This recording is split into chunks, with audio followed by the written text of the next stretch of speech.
Okay. Can we? All right. Let's try that again. I'm gonna be quick. Tell Harrison I'll be quick. All right. Tell me what. Okay. Hawks and Kettleers coming at you here from McKeon Park after our pregame ceremonies. But first, we are going to head down onto the field to remember a man that has been such an integral part of both this league and the organization. That would be Tino Di Giovanni, who is actually, his family is down on the field right now, and we are going to send it down to the field.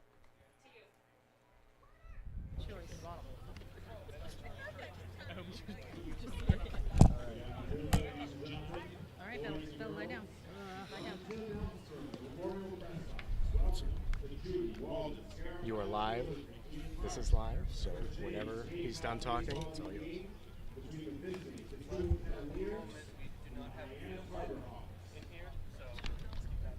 At this time, I bring you to direct your attention to the third base side of the field, where Trace Schrapp will be tonight's MC for a very special ceremony. Trace? Thank you very much. Good evening, Hawk fans and visitors. My name is Trey Schraft. We're here tonight to honor Celestino Anthony Di Giovanni, always affectionately known as just Tino, who passed away in January.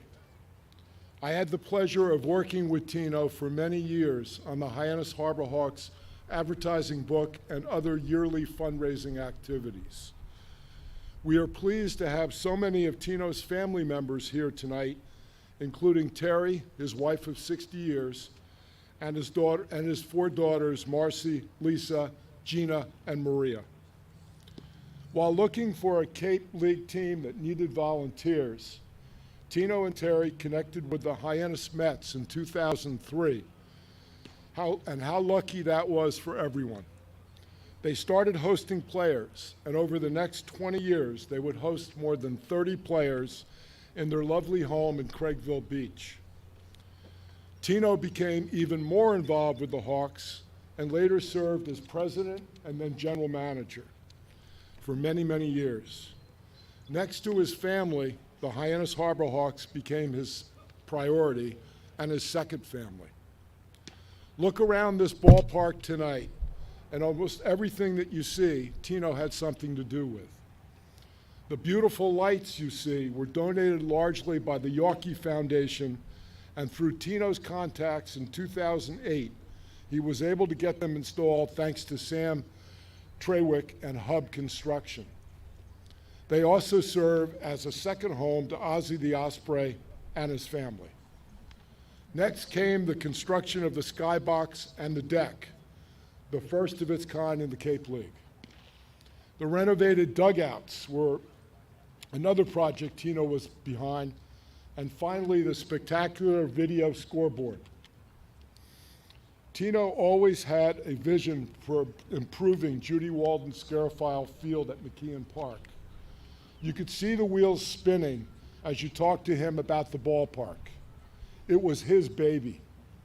Right up until Tino's passing in January, Tino had new plans for terracing and adding picnic tables. Tonight, we gather to pay tribute to Tino, to thank his family, and to honor him by retiring his Mansfield High School jersey number 22. We thank the entire Di Giovanni family for being such a valued, for being such a valued part of the Hyannis Harbor Hawks family, and for sharing Tino with us for nearly 20 years. Board members Peter Scarafile and Jim Hurley will now present the baseball jersey to the family. There we go. Congratulations.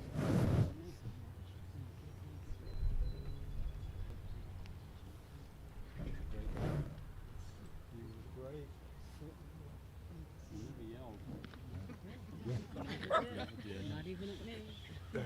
He wouldn't. The retired jersey will be displayed proudly in the Tino and Terry Di Giovanni skybox. Thank you for sharing in this tribute to Tino and his family.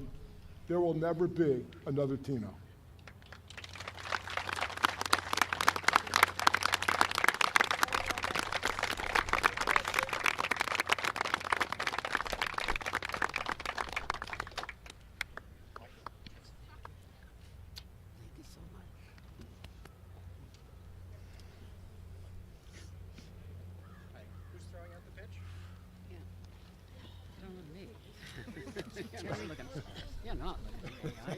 For tonight's ceremonial first pitch, please welcome Anthony. That was awesome. Is it good? Yes. And he is Tino and Terry's fourth grandson. He was an intern with Hyannis in 2015.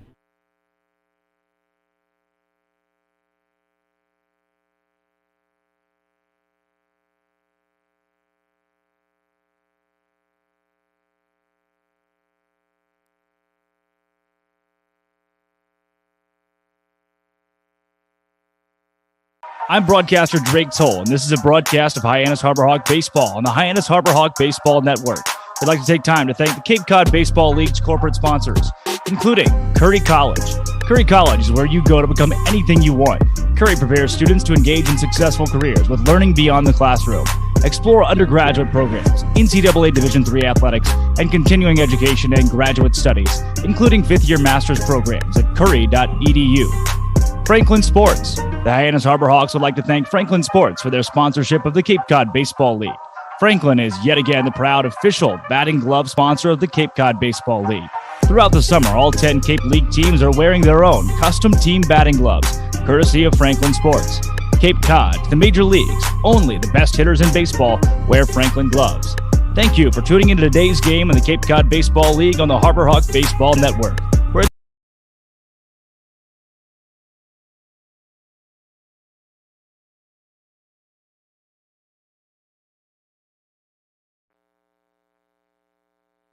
I'm Drake Toll, and this is a broadcast of Hyannis Harbor Hawks Baseball on the Hyannis Harbor Hawk Baseball Network.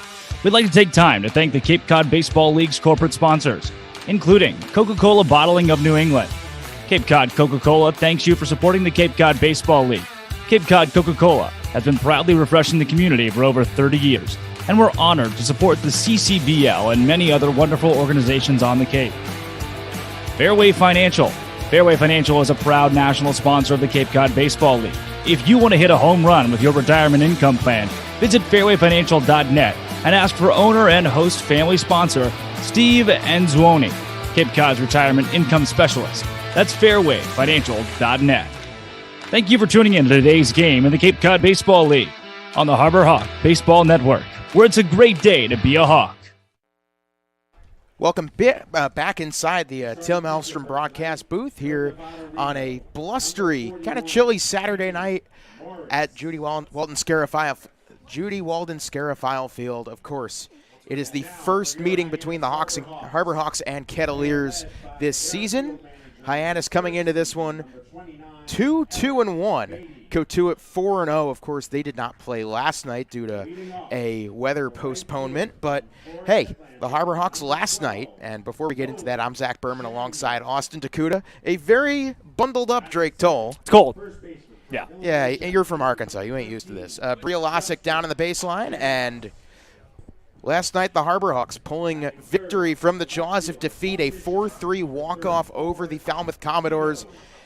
Some late inning dramatics from the Hawks. Austin, you were on the call for the game, and how did that all go down? Well, it all went down without the Harbor Hawks having to swing the bat, essentially. They drew a couple of walks sandwiched in between a couple of punch-outs, and the next thing you know, Jake Peppers on the Commodores balked, put a runner on third. There was the pinch runner, Cole McConnell, and with Justin Hyannis at the plate, Peppers sailed the ball over the mitt of the catcher, Cozart, and that allowed McConnell to trot home, and the Harbor Hawks took the win. And, guys, really the Harbor Hawks bats didn't have to do much in that inning as Peppers really struggled to close the door. Now, of course, starting for the Harbor Hawks tonight, we have seen Phil Matulia, we have seen Cole McConnell, but finally tonight, the last Louisiana Tech Bulldog who has yet to make an appearance for the Hawks this season, that is Jonathan Fincher. Now, Drake, Mr. Fincher, what can we expect tonight? Yeah, Fincher's one of the older guys in this Hyannis Harbor Hawk roster, and he's going to bring that experience to the mound tonight, an experience that includes 16 wins combined the last 2 seasons for Louisiana Tech. He finished at 8-3 this past spring for a team that made it all the way to the postseason, the Austin Regional. Fincher's a solid guy, got a great fastball, and you'll see his frame commands the field. Stands about 6'4", 250 pounds. He's got the big goatee, the big long hair. Jonathan Fincher's going to come out and make his mark from get-go tonight. I'm really excited to see the way that he works, and I'll say it right now. I really feel this way, especially after what we've seen out of the first few games. Granted, great starts. I do believe Jonathan Fincher is the best arm on this roster and can go out and prove that tonight from the starting lineup position. That is a bold statement to make after bold claim. Brody McCullough comes out opening day, 5 perfect innings. Ty Good comes out, 4 shutout innings. But Drake, I mean, Fincher's a guy who's so accomplished. We talked about it, a good pitch mix, and the success he had at LA Tech. I mean, there's plenty of reasons that would back up that statement. Absolutely, and you see, again, that frame that he brings, the experience that he brings to this roster. McCullough's great, Ty Good's great. They faced off in their first couple of games against teams that still were getting used to those wood bats. It only gets tougher to pitch in this league as the season goes on. But Fincher's a guy that brings consistency to the table for the Harbor Hawks, and that's going to be key against a Cotuit roster that, Zach, is 4-0 right now. They've stolen more bases this season than 3 Major League Baseball teams. They make up, as a team alone, almost half the league's steals. They've got a really solid batting lineup top to bottom. Those guys got to deal with Jacob Campbell, and the bats got to deal with Fincher to even get on base to have to put up with Campbell. Well, without further ado, let's get into this Cotuit lineup. This team is actually, they have the highest batting average in the league at a collective 246, which really speaks to where the offense is around the Cape and Wareham to start the season. But leading off for the Kettleers, Brooks Baldwin out in right field. Batting second, Zachary Cole in left. Kyle Caros batting third and playing third. Carter Trice, the brother of Caden Trice, who we saw Tuesday night in Chatham, batting in the cleanup spot and DHing. Cade Kern, a lot of alliteration in this Kettleers lineup, batting fifth in center field. Graham Pauly batting sixth and playing second base. Ryan Ritter, like I said, the alliteration, batting seventh and playing short. Justin Mickness batting eighth and catching, and CJ Kafis batting ninth and playing first base. And, of course, we are going to now send it down to the field for the anthem.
I'm broadcaster Austin Dakuda, and this is a broadcast of Hyannis Harbor Hawks baseball on the Hyannis Harbor Hawk Baseball Network. We'd like to take time to thank the Cape Cod Baseball League's corporate sponsors, including the Yawkey Foundation. Tom and Gene Yawkey were passionate about the game of baseball. Over their 7 decades as owners of the Boston Red Sox, the Yawkeys greatly invested in youth and amateur athletics in our community. They recognize the important skills baseball can bring to players both on and off the field: cooperation, respect, teamwork, friendships, and confidence. The Yawkey Foundation has been proud to support the Cape League for more than 25 years. The Better Business Bureau. The Better Business Bureau is partnering with the Cape Cod Baseball League this year to help you find a trusted business at bbb.org. Thank you for tuning in to today's game in the Cape Cod Baseball League on the Harbor Hawk Baseball Network, where it's a great day to be a Hawk. First Patriot Cup matchup of the season here from Judy Walden Scarafile Field. Harbor Hawks and Kettleers, a matchup that goes back a long time. The award was originally created back in 2004. Of course, Cotuit and Hyannis, both located within Barnstable town limits, the only two teams in the entire league to share the same zip code. Yeah, and the best pitcher maybe in that zip code is Jonathan Fincher. Fastball is going to run about 94 miles an hour. You'll see him 92 to 94 tonight. His breaking ball sitting in the 74 to 77 range, 78. That's a drastic difference from fastball to breaking ball. He's got really solid stuff, but great command of the fastball. He can blow it by you with that frame and just consistent. The guy's going to pump the zone tonight. At Louisiana Tech this past season, per 9 innings, he averaged 8.5 strikeouts and 1 walk. 1 walk per 9 innings for Jonathan Fincher. If one thing you want to harp on in his stat line means he's going to be solid in this league, it's the fact he doesn't give away free passes. And, of course, less than 48 hours ago, the Hawks walked 9 Wareham Gatemen aboard en route to an 11-5 loss. But after that, it seems that could last night have been a turning point? Well, there's only one way to find out, and that's to play a full 9. Weather tonight here in Hyannis, 66 degrees. Wind making it feel a little bit colder, but it is blowing in directly into the press box, so not getting much action from the flag. No, the weather certainly could be better, but you make a great point. Austin, there is no wind. No wind tonight, so I don't know if that'll play into the favor of the Harbor Hawks or the Kettleers. I mean, the Harbor Hawks only have the 1 home run on the year, so obviously maybe a little wind helps you out, maybe gets another one over. But for a guy like Fincher on the mound, it's not a bad thing to have the wind not be a factor, because he's a guy who does pitch to a decent amount of ground balls, but he keeps the ball in the yard. And as you mentioned, Drake, he's not going to walk anybody. Yeah. And without further ado, up steps Brooks Baldwin, the 6'2", 175-pound right-hander out of Whiteville, North Carolina. First pitch hit on the ground to Riku Nishida, and that is just about as easy as you can ask. 1 pitch, 1 out. We are underway from McKeon Park. Your defensive alignments for the Hawks: Rocco Pepe at the hot corner, third base; Dom Patelli at short; Riku Nishida at second base; Justin Hyannis at first. In the outfield, right to left, Nolan Shanuel, McConnell, and Tito Flores. Justin Campbell behind the plate, and Jonathan Fincher on the mound. Already 1 pitch, 1 out, and that brings up Ball State's Zachary Cole. First pitch is a fastball just missing to the outside. 1-0 on Zach Cole. Yeah, Cole, a 361 average in the spring for Ball State. Boom goes the Dynamite University. 1-0, hit on a line to left field, but right at the left fielder Flores. 3 pitches, 2 outs, and we might have a new land speed record for quickest first 2 outs of the inning, and certainly feels like a contrast after it took 4 runs and a pitching change to get the first out of the inning against Wareham. Yeah. Well, tonight, Fincher's a guy who's going to induce some contact. His strikeout numbers are just a bit above average, but here in the Cape League, that might translate to less punch-outs and more balls put in play. But if he's in the zone like that, then we're in for a good night.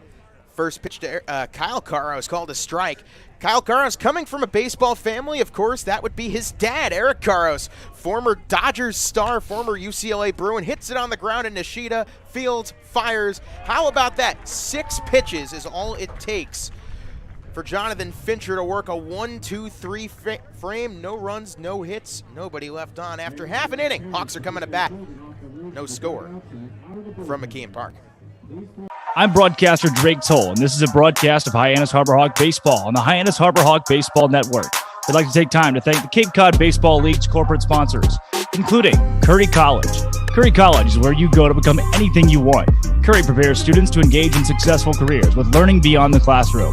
Explore undergraduate programs, NCAA Division III athletics, and continuing education and graduate studies, including 5th-year master's programs at curry.edu. Franklin Sports. The Hyannis Harbor Hawks would like to thank Franklin Sports for their sponsorship of the Cape Cod Baseball League. Franklin is yet again the proud official batting glove sponsor of the Cape Cod Baseball League. Throughout the summer, all 10 Cape League teams are wearing their own custom team batting gloves, courtesy of Franklin Sports. Cape Cod, to the major leagues, only the best hitters in baseball wear Franklin gloves. Thank you for tuning into today's game in the Cape Cod Baseball League on the Harbor Hawk Baseball Network, where it's a great day. 6 pitches, all it takes for Jonathan Fincher to work a 1-2-3 first inning. And now we flip to the other side of the lineup.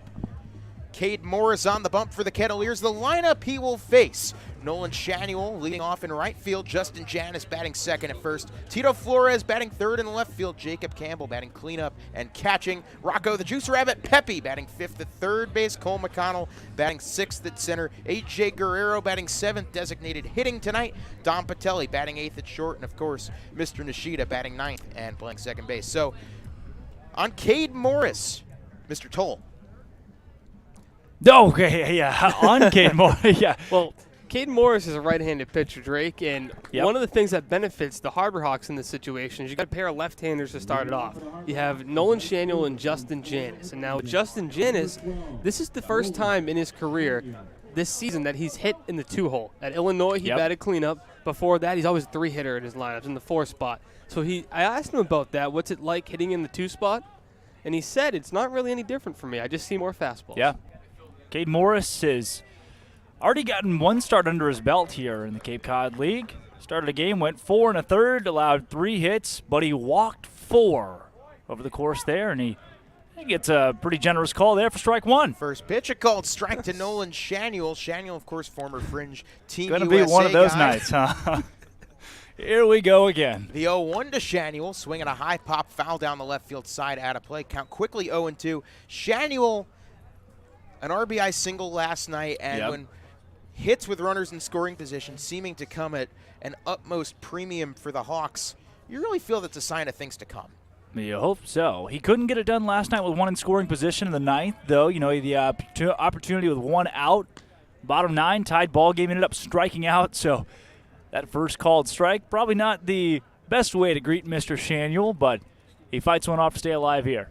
No balls, 2 strikes, nobody out. The pitch, and dealing is Morris. It's hit on the ground to second base. Graham Pauly, an easy field and fire for out number 1, and Shanuel is retired on the ground out. Looks like he went to the changeup there to try to get Shanuel to roll over, and he did just that. Shanuel couldn't do much with that pitch besides put it in play, and the good Kettleer defense behind Morris, he will induce some contact, and you don't get to 4-0 by playing sloppy defense, so you're not going to see any of that tonight. You'll see a lot of crisp plays by this infield especially, and not many mistakes. And what we have been told is that speed in this Kettleers outfield is going to be a huge signature. Justin Hyannis takes a called ball 1 on the outside. Not that far off, seemingly, from where the first pitch strike was located to Shanuel. Yeah, speed is kind of the name of the game tonight, too, for Cotuit, whether it's in the field and the base pass. Really, this is, I would say, the fastest team in the league. Statistically, it is so far 21 stolen bases. The next nearest team has 9, and they've only played 4 games, have the Cotuit Kettleers. 1-1 pitch, just missing low and away. Ball 2 to Justin Hyannis. I mentioned the pregame, too. Thankfully, they have to deal tonight with Jacob Campbell. Right, that's the guy to look out for. That's the matchup, really, to look out for. We talk a lot about starting pitching, but the matchup tonight might just be Jacob Campbell versus the base runners. 2-1 to Hyannis, hit on the ground, a short. Ritter charges to his left, fires in time. So 2 quick outs for both sides to start the frame. Score that 6-3, the ground out to short. And Tito Flores steps to the plate. I'm going to go quickly to an out-of-town score here. Already bottom of the third.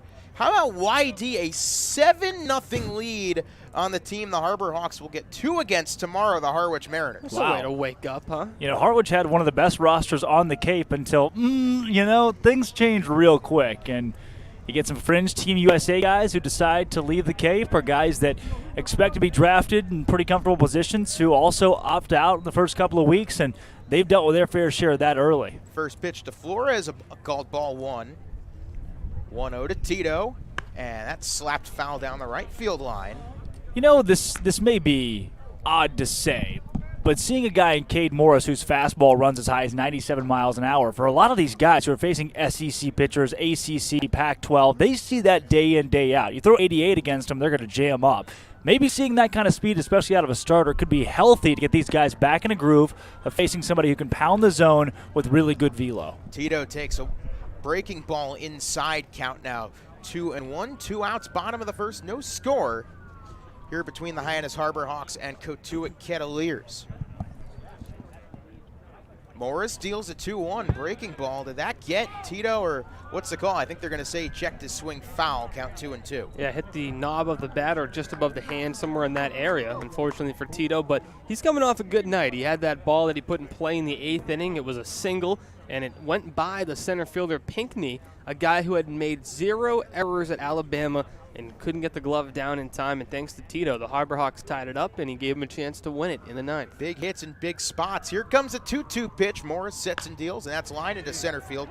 Coming on is Corn. It drops in for a base hit. So Tito Flores maybe starting to turn the heat up a little bit. A 2-out single to keep the frame alive, and that brings up Jacob Campbell, who did come in yesterday. He didn't start. Of course, it was Pancho Ruiz's night, but Campbell did work a walk.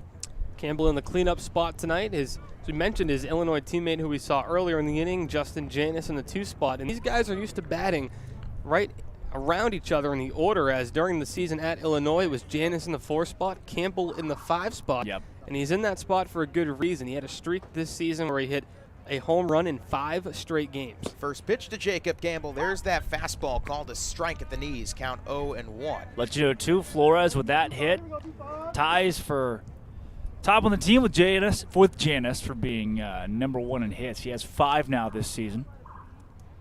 Campbell, batting .333, has the best average on the team. Checking back off of first is Morris.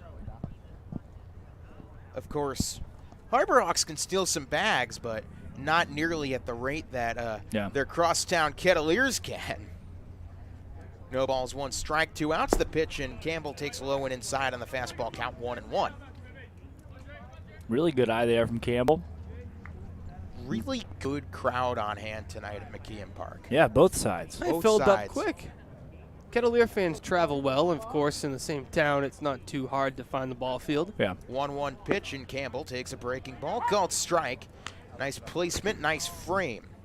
And Campbell comes into the game batting .333. He's had a hot start to his season, had a couple of hits in his first start, and a couple of runners thrown out as well. And he's been the first bat off the bench the last couple of games, too. In pinch-hitting scenarios, they'll go to Campbell even if he's not in the lineup. 1-2 pitch to Campbell. He pops a breaking ball up high down the right field line. Baldwin veers into foul territory, makes the catch to retire the side. So despite the 2-out hit by Flores, nothing doing for the Hawks as we get through the first inning. No runs, 1 hit, 1 left on after 1. Hawks nothing, Kettleers nothing. You are watching Hyannis Harbor Hawk Baseball on Harbor Hawk Baseball Network.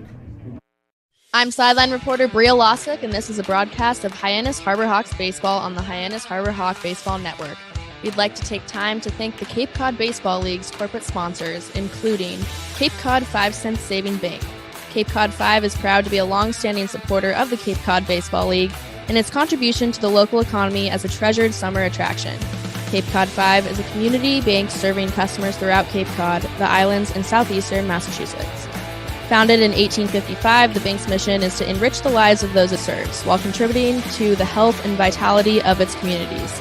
Cape Cod 5 provides a full range of banking solutions, including personal and business banking, residential mortgages, investment management, and trust services, and Coca-Cola Bottling of New England.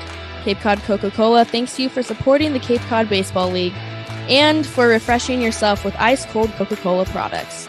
Please remember to recycle your empty bottles, cans, and all other recyclable materials. Thank you for tuning in to today's game in the Cape Cod Baseball League on the Harbor Hawk Baseball Network, where it's a great day to be a Hawk. Welcome back, top of the 2nd inning. No score here from McKeon Park between the Harbor Hawks and Kettleers, and a familiar last name steps up to the plate. We've already seen Caden Trice, now we see his brother Carter Trice. Of course, Carter of Old Dominion University, now headed to the bright lights and big city of Raleigh, where he will begin his career as a member of the NC State Wolfpack. Yeah, you ever been to Raleigh? I have. Okay. You know, NC State held out of the NCAA tournament this year. They and the NCAA have this rivalry going on right now. But I have good news for you, Zach Berman. Jonathan Fincher's on the mound. Indeed. Now, I actually did have a talk with Fincher's teammate at Louisiana Tech, Phil Matulia. I'll get to this after this first pitch. It's inside for ball 1.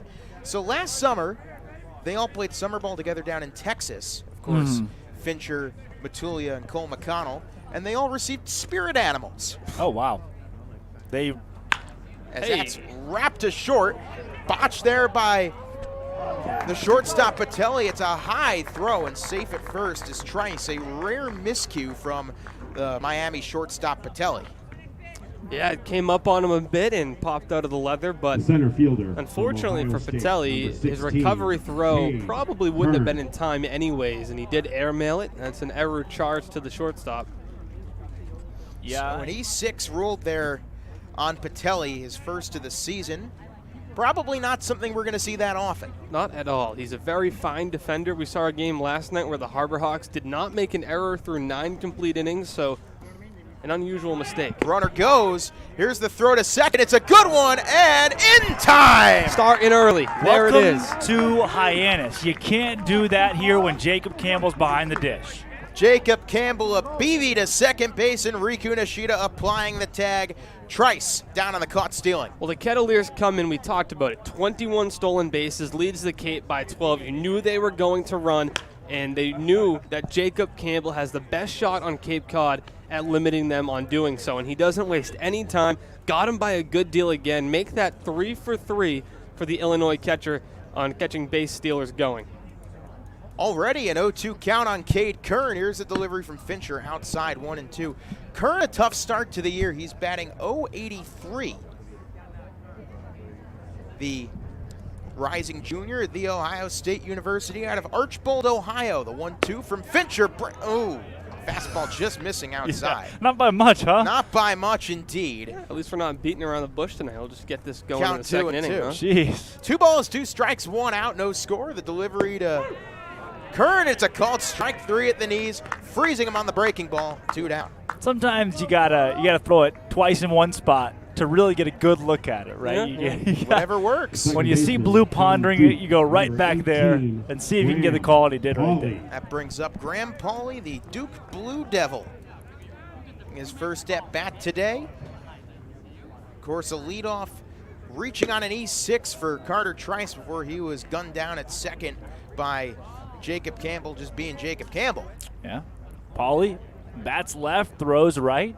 One of those guys. 1-0 in on the hands of Pauly. Looks like it caught the knob of the bat. They'll rule it a foul ball, count 1-1. Yeah, no argument from Pauly either, so clearly it's good that it didn't hit his hand, obviously. And those situations are so tough in baseball. So many times guys get hit on the hand and they miss 6 to 8 weeks with a broken hand. Yeah. You'd hate to see that happen, especially here on Cape Cod where the season is only 6 to 8 1-1 weeks. breaking ball, weakly chopped to second. Nishida takes it on the high hop, underhands it over to first in time. Another quick frame for Jonathan Fincher and the Harbor Hawks. Despite the leadoff man reaching, no runs, no hits, nobody left on. Be sure to visit the 1.5 innings of play. booth at the base of the press Nothing box our during score. your You're time at the watching ballpark. Hyannis Harbor Hawk Baseball. I'm broadcaster Austin Dakuda, and this is a broadcast of Hyannis Harbor Hawks Baseball on the Hyannis Harbor Hawk Baseball Network. We'd like to take time to thank the Cape Cod Baseball League's corporate sponsors, including the Yawkey Foundation. Tom and Gene Yawkey were passionate about the game of baseball. Over their 7 decades as owners of the Boston Red Sox, the Yawkeys greatly invested in youth and amateur athletics in our community. They recognize the important skills baseball can bring to players both on and off the field: cooperation, respect, teamwork, friendships, and confidence. The Yawkey Foundation has been proud to support the Cape League for more than 25 years. The Better Business Bureau. The Better Business Bureau is partnering with the Cape Cod Baseball League this year to help you find a trusted business at bbb.org. Thank you for tuning into today's game in the Cape Cod Baseball League on the Harbor Hawk Baseball Network, where it's a great day to be a Hawk. We head to the bottom of the second inning on a blustery Saturday night. And hey, where else would you rather be than right here on Cape Cod? Zach Berman, Austin Dakuda, Drake Toll, Bria Losick. 0-0. Our score, it will be 5, 6, and 7 hitters. Rocco Pepe, Cole McConnell, AJ Guerrero batting for the Hawks here in the bottom of the frame. And you know, we're almost a week into the season, and Rocco Pepe's still the only Harbor Hawk to go yard. Homering on that 3-0 pitch in Wareham. Leading off for the Harbor Hawks, the third baseman from As he South steps State into the Long batter's Beach, number box. 2, Rocco Pepe. Pepe, we've seen him play left field. We've also seen him now at the hot corner third base for a little bit. Pepe seems to be a little bit better against fastballs and breaking pitches, and with a guy like Cade Morris on the bump, you would think that bodes well for the Juice Rabbit, standing in right-handed. Yeah, we mentioned Rocco dropping down from the 3 to the 5 spot, and after his quick start, he's cooled off a bit, Zach, but he's still been sensational defensively, from a great catch in left field against Chatham to making the plays at third base. It's good to see it carry over. 0-1, a high fly ball, deep left field. Cole back under it on the warning track, and he makes the catch for a long, loud out number 1. I thought that one was getting out of here. Maybe on a night with a bit more wind it's going, but that's a metal bat home run for sure, and that just shows you the power of Rocco Pepe. He just got under it, but, man, that was a good swing, though, from the Juice. Little bit more wind, maybe a little bit more humidity, or maybe on a hotter day that gets out, but anyway, no harm, no foul, and 1 down. Cole McConnell takes the first pitch, low and away for ball 1. Yeah, good to see McConnell back in the lineup. Got the day off yesterday, Scored but the winning run. Pinch ran and did a good job in doing so and scored the winning run. 1-0 to McConnell, breaking ball inside, now 2-0 on Louisiana Tech Bulldog McConnell. He's had a good start to his year defensively here in Hyannis. Struggled a bit, 1 for 10 at the plate. 2-0 pitch, grounded fair down the right field line. That could be extra bases. McConnell takes that big turn at first. He's going to go 2. The throw in from second is way ahead and in time. Brooks Baldwin chopping down McConnell. It's going to be a single and then score the out. 9-4. Yeah, it's not a bad thing to be aggressive early on, but you got to know your outfield, and Brooks Baldwin has a really good arm out there in right field and really couldn't have made a better throw to come in and gun down McConnell. Worth a shot. I think you maybe try that again if you're in that situation, you could do it over. I'd probably send him still, even though he was out, but not bad to try to be aggressive early on. So now 2 outs in the first pitch to A.J. Guerrero, a swing and a miss for strike 1. So in the bottom of the second here, we've seen a warning track shot by Pepe and then a single and a 9-4 put out from McConnell. So the Hawks are making some good contact as Guerrero swings and misses. Count now 0-2. Talked to Guerrero before the game about his play at first base where he thought he was safe.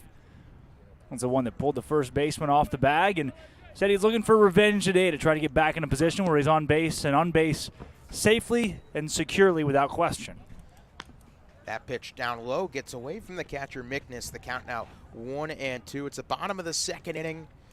0-0 our score, although Rocco Pepe almost hit the first Harbor Hawk home run of the year at home. The 1-2 pitch, Guerrero takes low, count 2-2.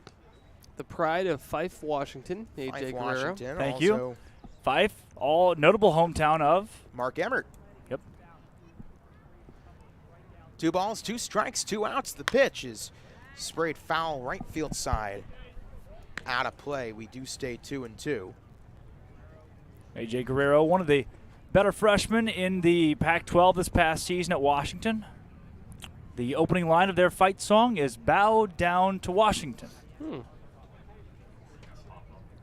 2 balls, 2 strikes, 2 outs. Here's the 2-2 pitch. Guerrero takes low. The count 3-2. You ever been to UW before? I actually have been. My girlfriend is from Seattle, and so I have spent some time in the UW area up there. Is that not the most beautiful campus or what? Mighty are the men who wear the purple and the gold. 3-2. Didn't you say yesterday hold on, that yeah. Pepperdine's the most Thank you. beautiful campus in the world? I was thinking about which college Hello, it was. Zach You did. Berman. Okay. It was Pepperdine. Pepperdine's on the beach. Because It looks like a resort. Brandon Llewellyn but was pitching, I believe. That's right. Was that who it was? Who was Pride of Pepperdine, the Yep. Waves. Okay, and then Zach Berman did say, most beautiful campus in America. We're tied at the top. Payoff pitch, the 3-2, and Guerrero Oh. stays alive, hits it foul. You ever been to the University of Minnesota at Duluth? I've never been to Duluth. I've been to The campus, this time of year especially. I've been to University of Minnesota. I've never been to University of Minnesota. I've never been anywhere in Minnesota outside the Twin Cities. UMin, as the locals call it. Is that really what they call it? Nope. They call I it didn't- home is what they call it. Yeah, I didn't think they called it that at all. The payoff pitch, the 3-2, and that's a called strike 3 at the knees. Doesn't look like Guerrero's a big fan of that one, but 1-2-3, down go the Hawks in an unconventional manner. Nobody left on but 1 hit after 2 innings of play. Scoreless from Hyannis. I'm broadcaster Austin Dakuda, and this is a broadcast of Hyannis Harbor Hawks baseball on the Hyannis Harbor Hawks Baseball Network. We'd like to take time to thank the Cape Cod Baseball League's corporate sponsors, including the Yawkey Foundation. Tom and Gene Yawkey were passionate about the game of baseball. Over their 7 decades as owners of the Boston Red Sox, the Yawkeys greatly invested in youth and amateur athletics in our community. They recognize the important skills baseball can bring to players both on and off the field: cooperation, respect, teamwork, friendships, and confidence. The Yawkey Foundation has been proud to support the Cape League for more than 25 years. The Better Business Bureau. The Better Business Bureau is partnering with the Cape Cod Baseball League this year to help you find a trusted business at bbb.org. Thank you for tuning in to today's game in the Cape Cod Baseball League on the Harbor Hawk Baseball Network, where it's a great day to be a Hawk. Top of the third inning here at the Jonathan Fincher Show. Literally. 7, 8, and 9 due up for the Kettleers, and Active night in Hyannis. Yeah. You can hear the Active night background in- music. yes,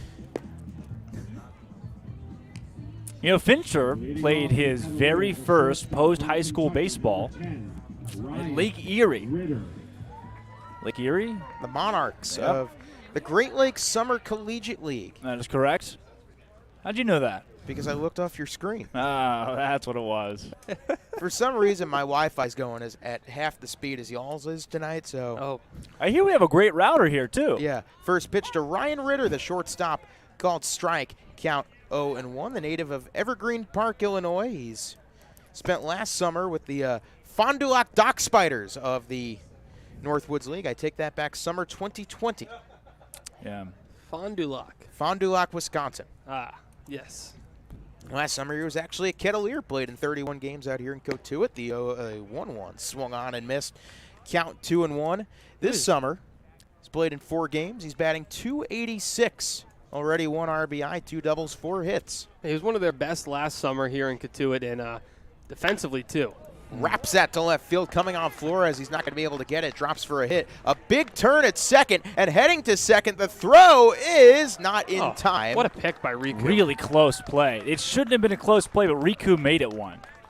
Nishida almost turning that into a defensive assist for the ages to bring up Justin Mickness, but what a play Man. by Flores to cut it off. Now, the problem is when you're running that fast to get to a ball, Right. you can't just stop and throw it in. So his momentum took him a few steps before he could plant and fire a strike. But it's good that the outfield has such good range to get to these balls and prevent stand-up doubles. At least make him work for it. early runner in scoring position situation for Mr. Fincher to work out of, but Justin Mickness, incoming senior at Kent State, takes the first pitch, called strike, count 0-1. Mickness, 6 foot, 195 pounds.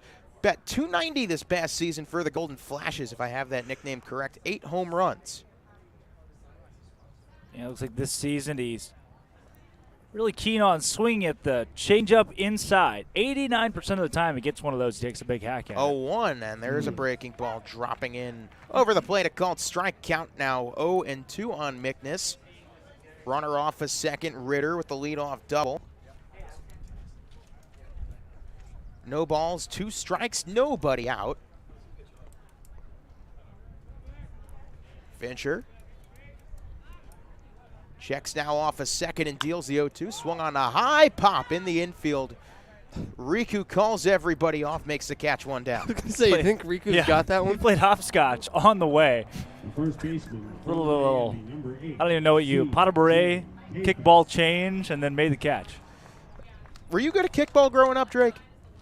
Well, I was on a kickball team in 5th grade that won the championship out of like 12 teams. They called us the Tennessee of the kickball league. We just, we were like Tennessee baseball. We had a lot of moxie, a lot of giving folks the bird, coming around the bases, that kind of jazz. First pitch, a swinging strike for CJ Kafis. We made T-shirts. We really were. We were kind of the bullies of the kickball league that season. yeah? We This won it wind all. is coming We in. won it all. into the booth. It blew my pen off the table. Well, you don't win kickball by shaking hands and saying please and thank you. No, that's you for don't. Sure. No, you don't. what was your, I say bat, but you didn't bat, you kicked. Is it Yeah, taken the outside? strategy was kick it hard. No, where in the lineup were you is my question. I think like 16. 16, wait, you kicked 16? Well, there were like 24 of us. It was a whole class. So That was the worst. Kickball in like elementary school where you have 30 kids and you get to bat once. yeah, one at bat per game. Well, you got to if make the that. most of it. Exactly. Yeah, literally. It's a home run or bust. Runner off a second is Ritter, the 1-1 pitch. There's a strike on the fastball, count 1-2. And We were well practiced until Jeff Mathis called off a high sky ball in center field. That kickball hit him right in the chest, sent him to the ER. Are you kidding? I assume that's not Jeff Mathis, who spent 14 years in the bigs. Same guy. Oh, yeah. Same guy. Wait, no, it's not. You're right about that, Mr. Berman. Checking off a second is Fincher. Jeff Mathis, he was an angel. I think he played Yeah, elsewhere. the other Jeff Mathis The was other almost Jeff an Mathis. angel after the kickball game. Oh, my goodness. Drake. The 1-2 pitch hit on the ground to third. Pepe checks off second, now fires the first, a low throw, but a nice scoop by Justin Hyannis. Good job by Pepe keeping the runner Ritter at bay. Score the out 5-3, and the lineup flips over 2 down. I think I'm the only one here still with my headset on. See a beautiful out graphic on the scoreboard there. We are just waiting for the graphic of our general manager in training, Mazdak Darvari, youngest director of ops in the league. There is a graphic of him destined for Jumbotron action sometime this season. First pitch to Brooks Baldwin, called a strike count 0-1. I cannot believe That was a good one. That was good. I got myself there. I did. I caught myself off guard with that one. Oh. Goodness gracious. A runner off a second is Ritter. He reached on the double. Lefty to righty, the 0-1. Fastball taken outside, 1-1.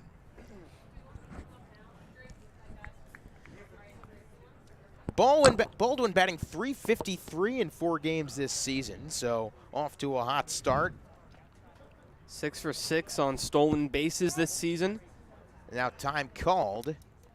And it's good to see Fincher bounce back after the leadoff double, comes back, gets a pop-up and a weak grounder, and now he's close to getting out of this inning. And to see a starting pitcher strand a guy, a leadoff double on second is a great sign. Still got to get 2 more strikes before we can celebrate that. The 1-1 pitch now checking off a second. Fincher he delivers, and that's line in right center field. That's down for a hit. Charging is Shanuel. He's going to throw home, the throw cut off, and it's an RBI single for the number 1 hitter, Brooks Baldwin, a 1-0 Kettleer lead. Just caught too much of the plate there, and Shanuel did a nice job getting to it. Smart play by Hyannis to cut it off, and the Kettleers take the 1-0 lead, but still limiting some damage here. Trying to get the next out would be big. So now with a runner on first and 1 already in, Zachary Cole to the dish. Cole out of Ball State and a native of a place that we've actually discussed numerous times in the booth, Lake of the Ozarks. They're going to call that a balk. I didn't catch the whole play, but there doesn't seem to be much of an argument from Fincher or the dugout. So now another runner in scoring position. Cole from Ozark, Missouri. I believe that is near or on the lake. I can't tell you that for sure, even though I've spent plenty of time in the Show Me State. Almost positive it's near the Branson area. Branson, a beautiful vacation city for those who are older than college age. First pitch taken outside. Yes, I can confirm it is near Branson. It's a little bit south of Springfield in Yes, Mo it is. State. Springfield, home of Lamberts. They throw the rolls at you. Springfield also, lucky them. They are getting A sometime double-A later this year. baseball team. I was going to say the first Buc-ee's in the state of Missouri, but that's popped into foul territory. Pepe near the dugout lets it fall. It was out of, I believe it was out of the field of play, if I'm not mistaken. Well, I think they give them range to the dugout here at McKeon. I'm unsure. Don't quote me on that, but it was right there, and Pepe let it fall. Well, yeah, that was different. I'm not sure if he wasn't getting the correct call from the dugout on whether or not he should have played that one. You know, those guys are trying to wave him over and give him directions. Ball State in Muncie, Indiana. Now the 1-1 pitch to Zachary Cole. Breaking ball hit on the ground to second. Nishida dodges, fields, fires in time. So further damage escaped by Jonathan Fincher. He does allow 2 hits and a run to Cross after 2.5 innings of play. 1-0 Kettleers. You're listening to and watching Hyannis Harbor Hawks baseball. I'm sideline reporter Bria Losick, and this is a broadcast of Hyannis Harbor Hawks baseball on the Hyannis Harbor Hawk Baseball Network. We'd like to take time to thank the Cape Cod Baseball League's corporate sponsors, including Cape Cod 5 Cent Saving Bank. Cape Cod 5 is proud to be a long-standing supporter of the Cape Cod Baseball League and its contribution to the local economy as a treasured summer attraction. Cape Cod 5 is a community bank serving customers throughout Cape Cod, the islands, and southeastern Massachusetts. Founded in 1855, the bank's mission is to enrich the lives of those it serves while contributing to the health and vitality of its communities.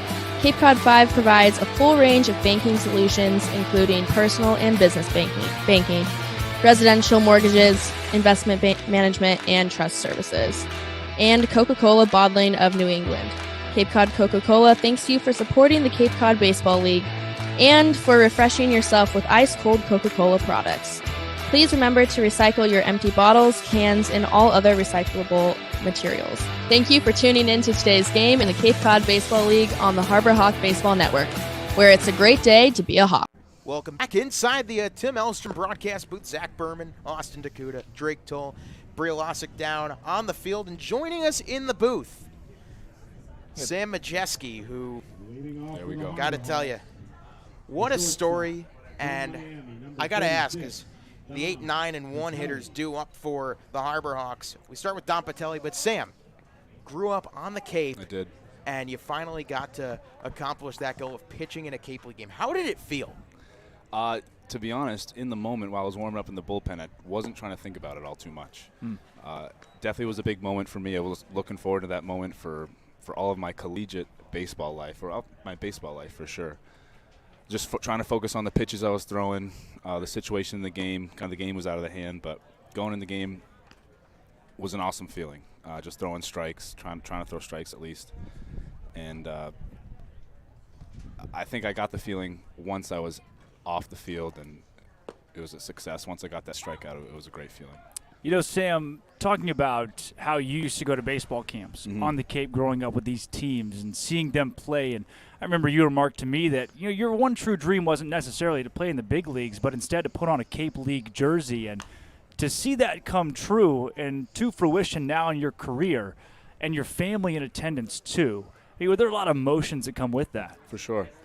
Yeah, I grew up doing the YD baseball camps in Yarmouth. A bunch of the YD guys actually were members at my family business. It's a health club, and that's how the relationship between YD and my family started. So I was doing those camps, looking up to the guys like they were rock stars. I wanted to be them so bad, and I wouldn't say I wouldn't want to be in the MLB. I would love to be in the MLB, but I think it hit close to home that I was growing up around this league, and to be able to put on a jersey and say I played in the league and got an inning is a big time thing for me. You know, Sam, I grew up in the Northeast. There's always a lot about how special the Cape League is as the 2-2 pitch taken inside by Patelli. But for someone that maybe is watching that is not from the New England area or the Northeast, how can you explain, just in your own words, what makes this league and this place so special? It's definitely not the facilities. Definitely not the facilities. You didn't like the porta potties and left? No. And Don Patelli cracks it in the air, right center field. Baldwin back at the track at the wall, and he will watch it go. Let's go, Dom. The first home Harbor Hawk homer of the year belongs to the Miami man, Don Patelli. A blast to right center, and this game's even at 1 apiece. It's a great swing there by Patelli, a guy who just got here a couple days ago in the lineup, and there's a reason he's starting at shortstop every day. Had a couple of grand slams this year at Miami, and what a good swing that was by the Dom Miami smash. man. No kidding, huh? No win today, too. Just pure power there from Dominic Patelli. He's got some of his Miami buddies there in the dugout to greet him as well. Dom actually, and Sam, you can probably attest to this, I didn't see Dom show up to the ballpark today until pretty late, maybe about a half hour before the game. He was picking up his teammate. He just got here about an hour ago from the airport, from Logan. Traffic getting on Cape through the bridge on a Saturday is not Fun easy. drive. Riku I did it Nishida today. hits it on the ground. A short Ryan Ritter fields and fires in time. Of course, So Riku no being BP Riku. today for No Dom BP Patelli. for him. He's a show and go guy. Looks like. Holy cow! We got to And start doing that. That crowd reaction is another reason why I love the Cape. The community really gets behind each team. Each town really loves each team. It's not just like guys rolling in and it's just baseball. You're just watching just to watch, but the people in the community actually care about the teams, and the families around actually really love watching baseball, and it's become a community thing. And the community is a major part of it because the host families here are really what makes this league special, Yep. Sam. And I know your family's had a little bit of experience as a host family as well. And Yeah. I grew up in Brewster, and I forget the exact age I was in. It was around Little League age, so it was perfect timing for me. We did it 2 summers in a row, just one guy each summer. One guy his name is Matt Laporta. He actually played at Florida, and in that year in the Cape League there was a home run derby. He won the home run derby. He went and got drafted by the Indians. He played first base, so that was a really cool experience to be able to know that guy. Another guy was from Stanford. He was a pitcher, and he did really well. I remember coming here and watching a couple of his starts here, and that was really exciting. Probably not best to talk about what happened to Stanford out in Omaha today. Oh, You it guys is didn't best. See the score. Come on, it is definitely 17-2. Go Hogs. That was great stuff today. Sam, to go out there, and I know that your focus wasn't necessarily striking out the side or getting a strikeout or doing anything spectacular, just to get the job done for your Right. team, but to have collected that strikeout, was there a little bit more luster on that one for you? Maybe one of the more important strikeouts of your career. Yeah, once I got into that 2-2 count, I was definitely looking at my out pitch, my slider pitch. I needed it. I wanted it bad. It backed up on me a little bit, but it still worked out. Sometimes those backed up sliders work out a little better than the executed ones because they're not really seeing it coming. Yeah. But Did you get any keepsakes from the game? Did you keep any balls? I've collected a couple balls so far. Yeah, That's great. That's for sure. I'm gonna see if I can hold on to as much gear as I can. That's for sure. Get them framed. Get them. Yeah. Put up in the house somewhere. So now 2 outs and a ground ball there by Justin Hyannis, fielded a nice play over at second base by Graham Pauly to retire the side. Sam, congratulations, first and foremost. I mean, really special to hear your story and the impact the Cape has made on you and now to see you play. So couldn't go without having you on the booth this season. And I know it was almost an emotional moment for all of us getting to watch you out there. And so It was just for me. special getting to follow you and to be able to share that moment. Thank you. I appreciate it very Well, much. thank you so much. Hey, maybe we should keep you up here. Your good luck charm. First go. Harbor Hawk homer since last Sunday. Dom Patelli, a solo shot to tie it at 1. Tied at 1 after the third. And we're going to send things down to Bria Losick. Bria.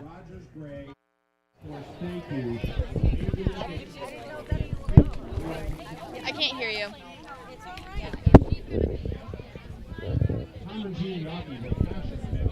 Tonight, a Harbor Hawks legend was honored. Before the game, the family and friends of Tino Di Giovanni gathered on the field to remember the former Hyannis president. From hosting players to improving McKeon Park, Tino's impact was felt, and he said that the Harbor Hawks were his second family. In memory of Tino, back to you guys in the booth.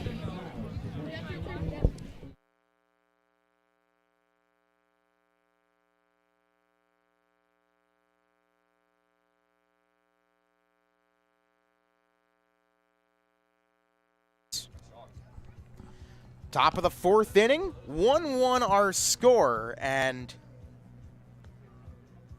man, what a story, Sam Majeski. It was so great to have him up in the booth, and Leading off for the Kettleers. also, I mean, it's tough to state how good that must feel for Dom Patelli, his first hit on the Cape all summer.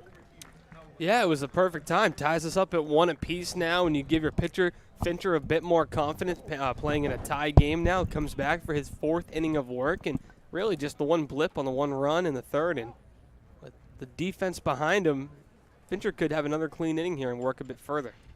Kyle Karros, the first pitch, taken inside 1-0. So, of course, let's get back to Kyle, his dad. 13 years played in the major leagues. Takes that inside again, now 2-0.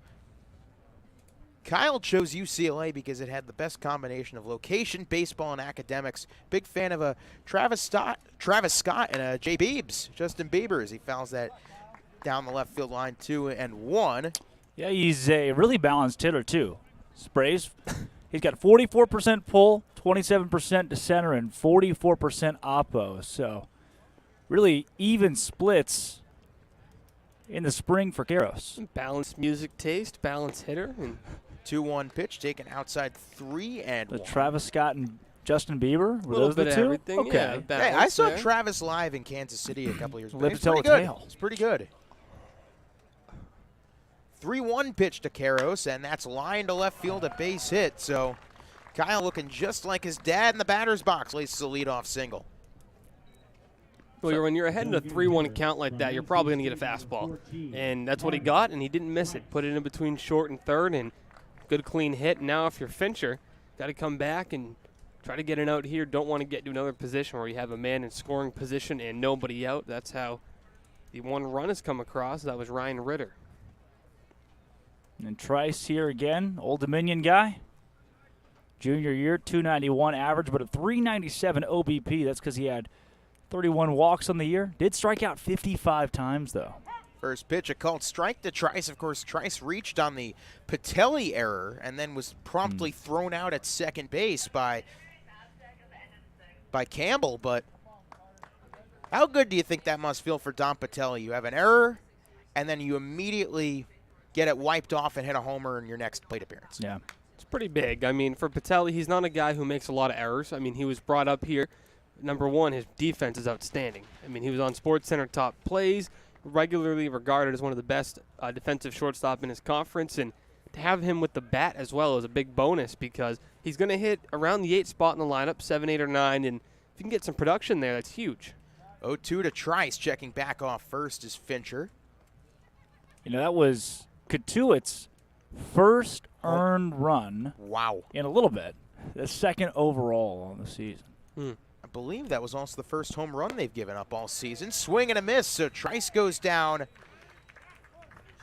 rather promptly for out number 1. And I'm looking at this right now. Yes, only the second earned run they've given up this season. Yeah. Cotuit has been, how you say, good at baseball. In Listen all to this. aspects as well. Combined ERA for all the Kettleers pitchers coming into tonight, 0.25. That's probably good. Yeah, that'll win you a few Cy Youngs. I mean, I only call the games, I don't play them, but Right. I'm pretty sure that's not bad. First pitch to Cade Kern, hit to short. Patelli to second, Nishida to first. It is an inning-ending double play. 6-4-3 around the diamond, and despite the leadoff single, no harm, no foul, 1 hit, no runs, nobody left on after 3.5 innings of play. 1-1 our score. You're watching Hyannis Harbor Hawks baseball. I'm Zach Berman, and this is a broadcast of Hyannis Harbor Hawks baseball on the Hyannis Harbor Hawk Baseball Network. We'd like to take time to thank the Cape Cod Baseball League's corporate sponsors, including Mosquito Mary's. The Cape Cod Baseball League would like to welcome our new sponsor, Mosquito Mary's, a locally owned, family-operated business that provides all natural mosquito and tick control services. Call 866-ASK-MARY or go to mosquitomarys.com. Mention the Cape Cod Baseball League and get your first treatment for only $29. We would also like to thank 99 Restaurants. The 99 Restaurant and Pub is proud to be a sponsor of the Cape Cod Baseball League. Visit your local 99 and try their famous colossal lobster rolls, piled high on grilled brioche and served hot buttered or with just the right amount of mayo and celery with fries and coleslaw. The 99, always the real deal. Thank you for tuning into today's game in the Cape Cod Baseball League on the Harbor Hawk Baseball Network, where it's a great day to be a Hawk. Heart of the lineup, 2 up for the Hawks here in the bottom of the 4th against Cade Morris.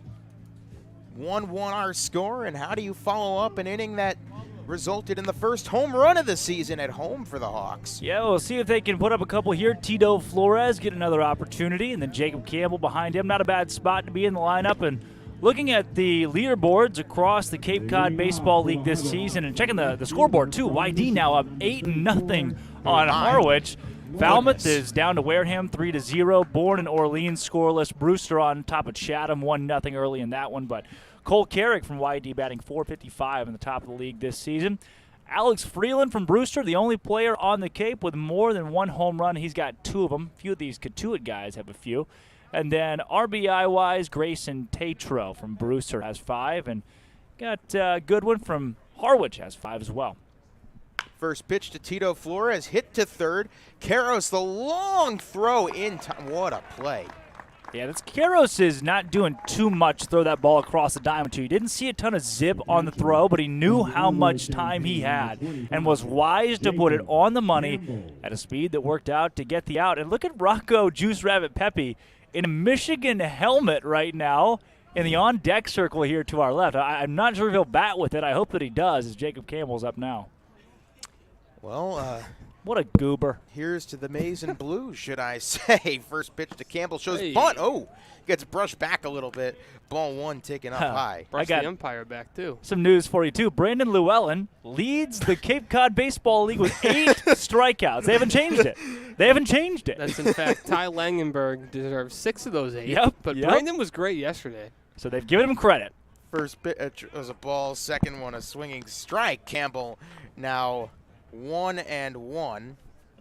Brewster, some of the best arms in the league. They got 2 guys with 8 right now. League standings overall, Brewster at 3-2 at the helm of the East Division.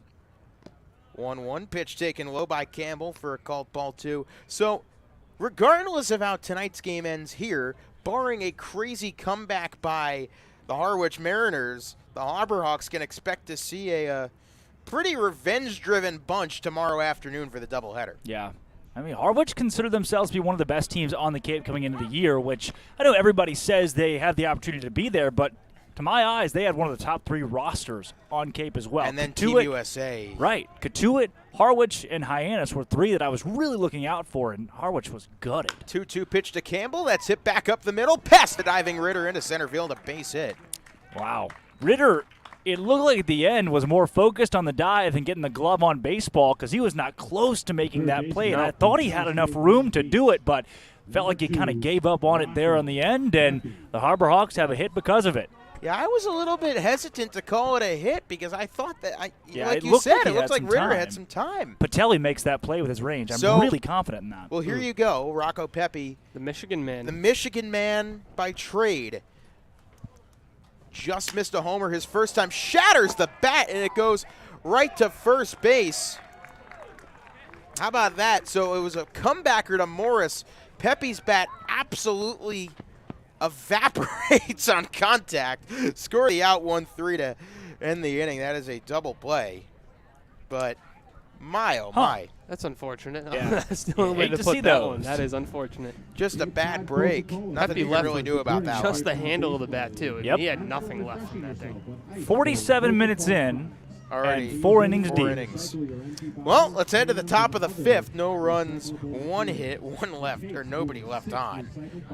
1-1 our score. You were watching the Hyannis Harborhawks on a Harborhawk Baseball Network. I'm Drake Toll, and this is a broadcast of Hyannis Harborhawks baseball on the Hyannis Harborhawk Baseball Network.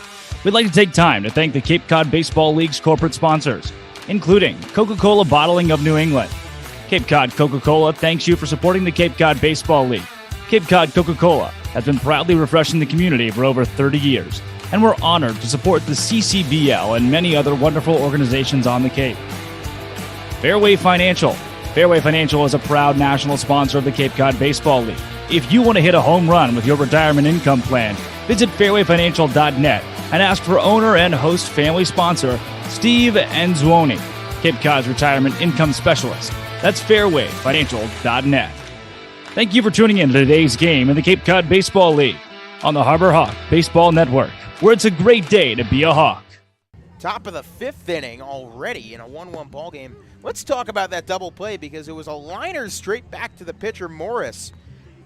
Well, I think liner's a strong word. Liner's I mean, it went in the air, I'll tell you the that bat much. explodes, which is probably the perfect word to use for it, and then the ball just careened into the glove, and there you go. It froze Campbell, which Well, a little more I mean, extra. to be fair, that's not one you see very often. no. I think everyone was very confused, Campbell included. Yeah, he put a little extra oomph on that warm-up toss down to second Yeah. base, Jacob Campbell. He did.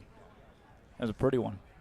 So now here comes Paulie off the end of the bat. Shallow center. Patelli coming on. It's just over his outstretched glove for a leadoff base hit to start the top of the 5th. Paulie did hit into a 4-3 ground out his first time up, but Dom Patelli almost making SportsCenter top 10 again had he figured out a way to reel that one in. Not many shortstops are going to come within anywhere close of that ball. And Dom Patelli gets within Glove's range of it.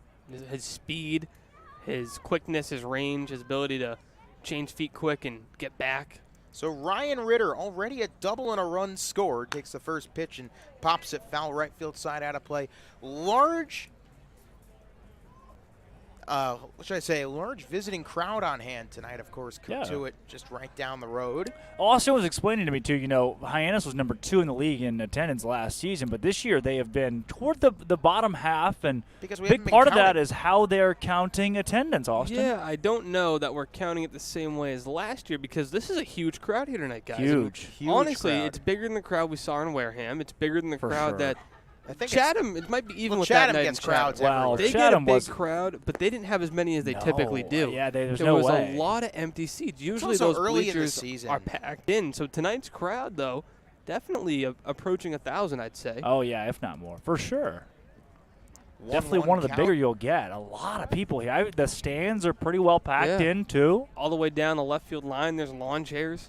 1-1 our score. That pitch taken low. And the count now 2-1.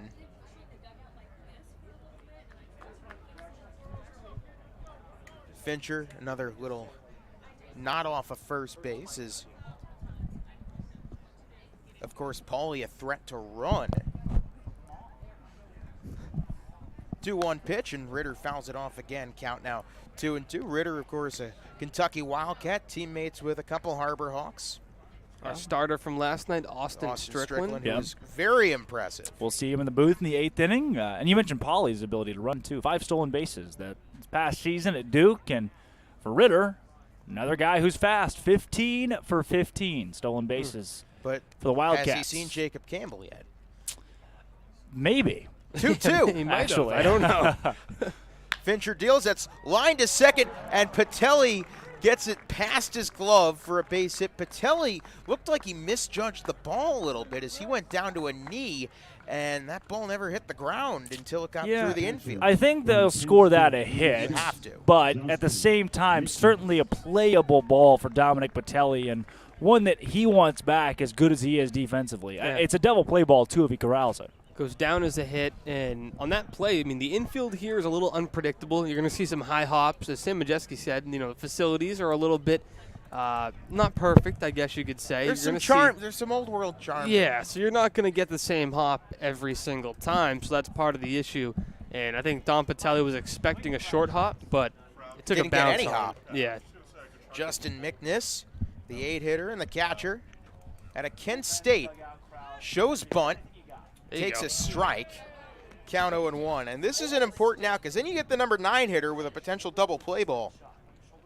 So this is where you really want to see Fincher get his strikeout stuff. We do have some action in the Harbor Hawk bullpen.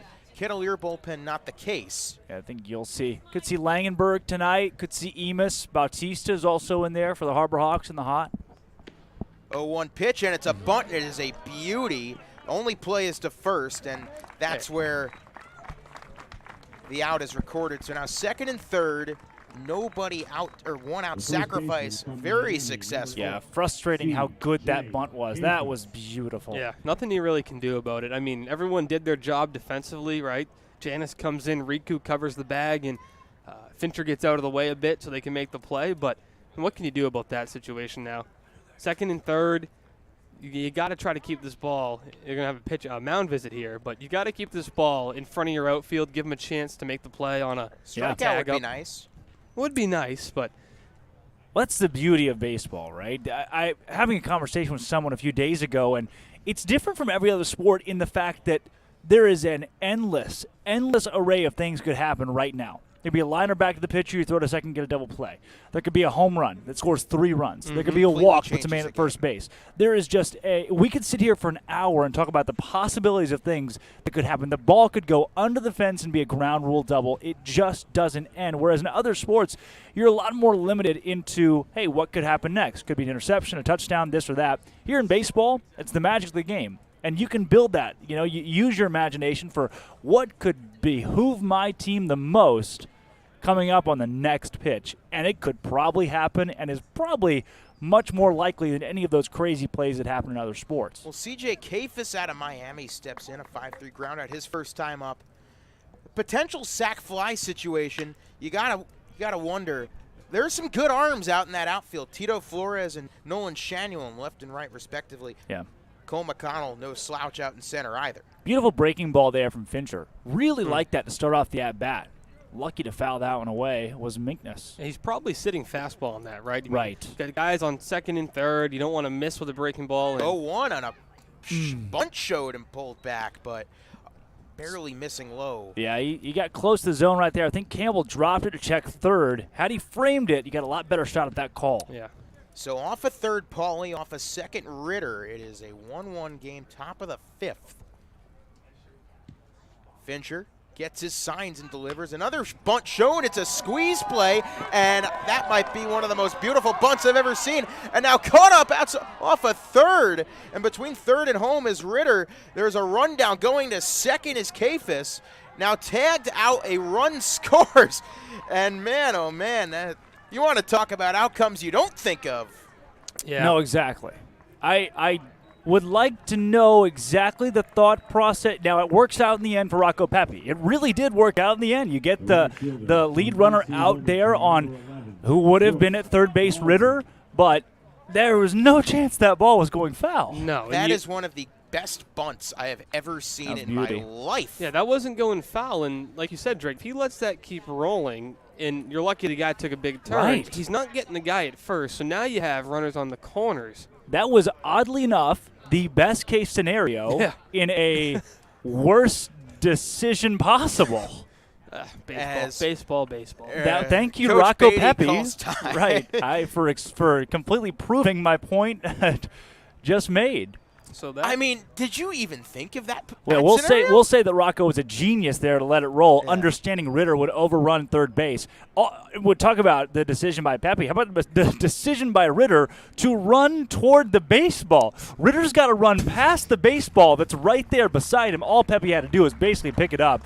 And there was a really quick pickle here at third base. I feel like missed in all of that. The run Pauly scores. It's a 2-1 lead. There's for a lot Cotuit. there's a lot that happened, and yes, the run did score, but had Pepe picked that ball up and gone to first with it, you get the out at first and you still have Ritter at third base. Yeah. But So- in that scenario, you get Ritter out and it clears off third base at least. Alas, 4 2/3 for Ritter, for Fincher. 2 earned runs. The runner off a second, Kettleers, his responsibility, and we do have a new pitcher on the mound, and A pretty good day for Fincher. Not bad. In total, we'll finish sitting at 52 pitches. You expect a guy like that to usually go about 60 pitches or so, and he goes 52 today. And then you get coming out of the bullpen. Tom Balboni. Yeah, which I wasn't expecting to see Thomas Balboni until later in this game, but the first one out of the hot for the pitching staff here for Hyannis, and we'll see what he can give the Harbor Hawks here. And a good crowd tonight, as we mentioned earlier on in the ball game, and the Harbor Hawks playing a tight contest, guys, 2-1. This really has been a good back and forth game to this point, and anybody's game still. Can we get the official scoring on that last play? Boy, howdy. I would really like to see what the official ruling was. Ritter goes down 5-3-2-1 on the putout. 5-3-2-1. Okay. With an RBI as well. Kettleers gets the single with an RBI. He advances to second. Ritter advanced to third. The 5-3-2-1 putout. Pauly scores. Wow. That's got to be one of the rarer putouts you will see in the sport of baseball. Yeah, one of them pickle plays. I mean, what's impressive about that, too, is the execution for the pickle there. This is a team with a lot of moving parts, new guys in and out, and for them to be able to execute it is something good to see. I mean, these guys are all pros. I mean, Division I, you see that a lot. But still, to get it the way it went down. Right, it's the most, Bush League, Little League play in baseball is the pickle, right? It's one of the toughest ones to execute because you got to go back down to the basics of baseball. Well, Tell you after a little bit about all of that, Brooks Baldwin is Thomas up at the Balboni, dish. too. Fastball hits 90-92. Top out at 94 today is off speed. The breaking balls sit about 75 to 79. Good stuff. It'll utilize a 3-pitch arsenal for Balboni. We'll see what he can bring us here. The product of Northeastern this past season, Balboni at a 4.29 ERA, was 0-3 on the year, but in 21 innings pitched, he had a total of 25 strikeouts for the Northeastern Huskies. Runner off a second is Keith's first pitch, a strike on the lower part of the plate to Brooks Baldwin. He's 1 for 2, ground out and a single. 21 years old and 347 days. So we're very close to a birthday for one Thomas Balboni. There we go. Well, if you're counting backwards. We're still very close to a birthday. There is. 347. 347. 365 days. That's 18 days away from his birthday. I'm sure he doesn't know that. We should have tell him after the game. 0-1 pitch, and there's a lot of the swing and miss stuff that Balboni has turned into such a trademark at Northeastern. Now 1 strike away from getting out of this frame with limited damage. Keith's off of second, reaching on one of the weirder plays you will see. It is, once again, ruled a hit. But if you are a fan of bunts, rewatch this top half of the inning, because we have seen 2 very, very good bunts. The 0-2 pitch, and Keith's fouls it straight back over the press box. Keith's, that Miami guy, batting .366, 8 home runs, 51 RBI, and 16 stolen bases for Miami. So, pretty good year for him, huh? And he can do it. You got to be careful with him. 9 successful bunts in his career. So you understand why. The 0-2 pitch to Brooks Baldwin, and Balboni sets and deals the 0-2, and it's hit on the ground to Riku Nishida. Fields underhand fired in time to end the inning. A weird half inning that leaves a run scored. 3 hits, 1 in, 1 left on after 4.5 innings of play. Kettleers 2, Harbor Hawks 1. You are watching Hyannis Harbor Hawk Baseball on Harbor Hawk Baseball Network. I'm broadcaster Drake Toll, and this is a broadcast of Hyannis Harbor Hawk Baseball on the Hyannis Harbor Hawk Baseball Network. I'd like to take time to thank the Cape Cod Baseball League's corporate sponsors, including Curry College. Curry College is where you go to become anything you want. Curry prepares students to engage in successful careers with learning beyond the classroom. Explore undergraduate programs, NCAA Division III athletics, and continuing education and graduate studies, including 5th-year master's programs at curry.edu. Franklin Sports. The Hyannis Harbor Hawks would like to thank Franklin Sports for their sponsorship of the Cape Cod Baseball League. Franklin is yet again the proud official batting glove sponsor of the Cape Cod Baseball League. Throughout the summer, all 10 Cape League teams are wearing their own custom team batting gloves, courtesy of Franklin Sports. Cape Cod, the major leagues, only the best hitters in baseball wear Franklin gloves. Thank you for tuning into today's game in the Cape Cod Baseball League on the Harbor Hawk Baseball Network, where it's a great day.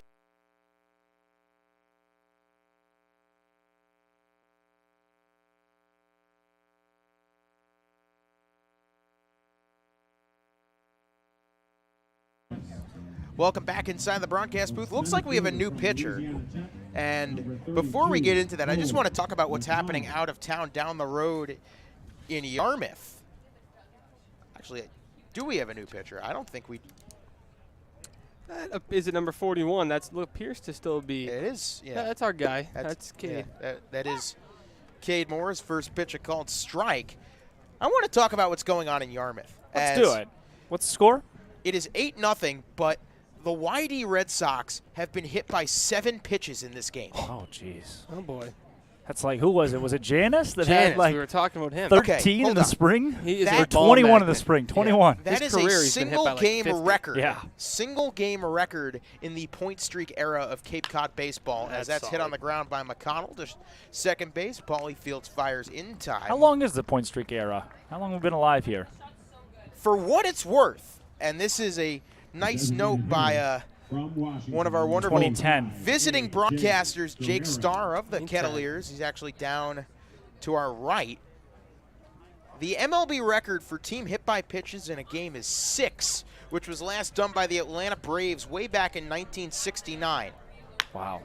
First pitch hit on the ground to second. A little bit of a bobble by Paulie, but he throws out Guerrero in time. Guerrero played his very first summer of baseball at Wenatchee. The Apple Sox. The Apple Sox. One word, Zach not Berman. two. Apple Sox? Any The idea where that Wenatchee is? Apple Sox in the North Division of the West Coast League. Wenatchee, Washington. Wenatchee? That's how you say it. Okay, we're getting our Washington producer here to the thumbs up. Wenatchee. So 2 groundouts to second to start the bottom of the frame.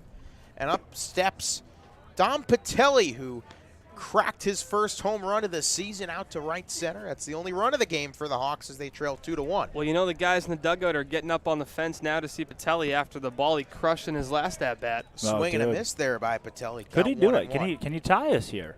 You already have one player in the league who has 2 home runs. I wouldn't mind Dom Patelli being the next.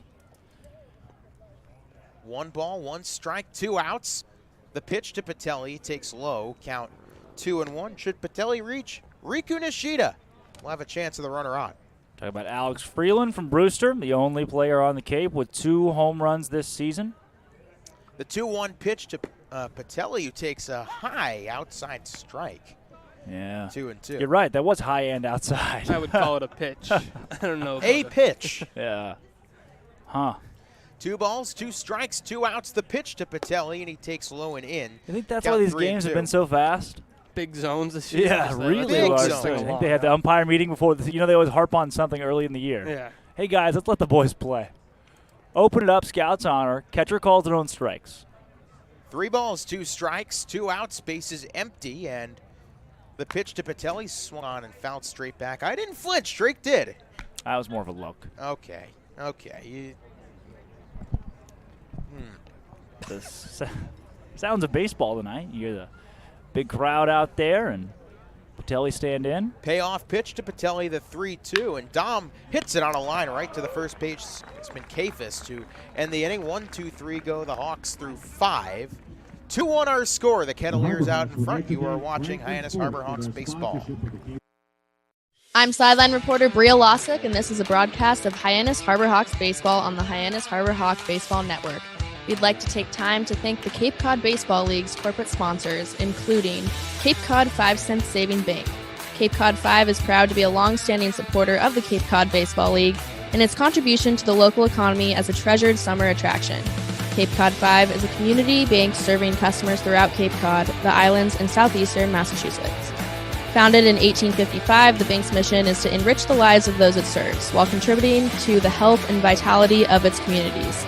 Cape Cod 5 provides a full range of banking solutions, including personal and business banking, residential mortgages, investment management, and trust services. And Coca-Cola Bottling of New England. Cape Cod Coca-Cola thanks you for supporting the Cape Cod Baseball League and for refreshing yourself with ice-cold Coca-Cola products. Please remember to recycle your empty bottles, cans, and all other recyclable materials. Thank you for tuning in to today's game in the Cape Cod Baseball League on the Harbor Hawk Baseball Network, where it's a great day to be a Hawk.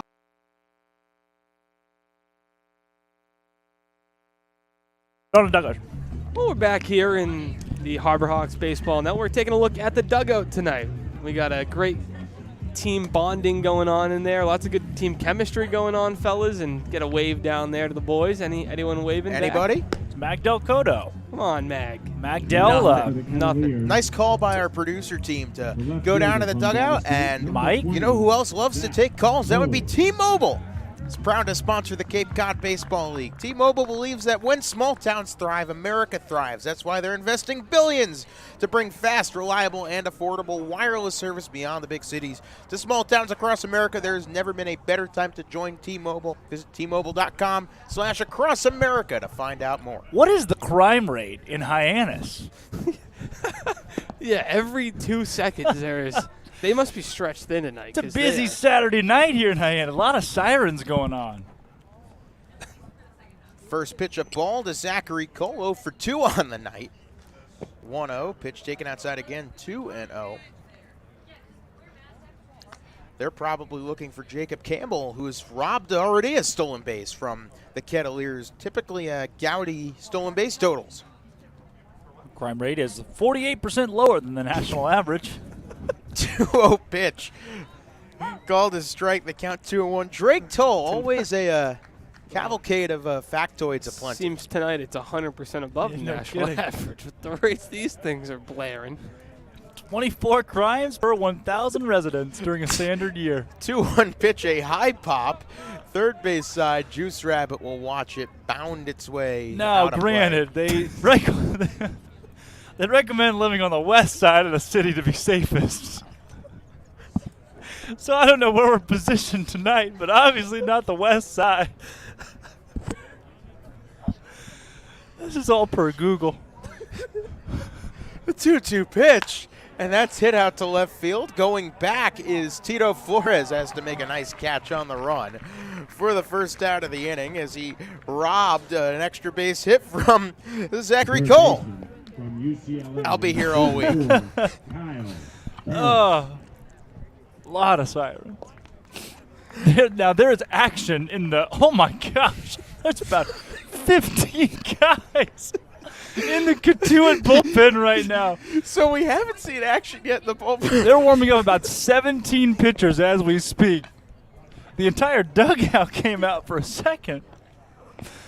One guy doesn't even have a baseball down there. He's just First throwing. pitch to Karos, a cold strike. Yeah, they sent the entire team out there to throw. They did. Oh my Wow. gosh. If you're wearing a Cotuit jersey, you're in the arm barn. The 0-1 pitch check swing. Almost did he go? as, They checked down at first. They say he did not. Almost as Count much action 1-1. in that arm barn as there is in the west side of Hyannis tonight. Yeah. Oh, shout out West Boy. Side. Oh, boy. It's a quickly played ball game. Are we Ball game, Yeah, however. I no mean, kidding. Hour and 11 minutes. We're in the sixth. Get in, get out. 1-1 pitch is taken low. Count 2-1. You know, These guys are not privy to the cold air. what are the odds that we've gotten so many sirens tonight, huh? Oh, jeez. I'd say the odds are Well, I pretty can low. tell you statistically what the odds are if you want.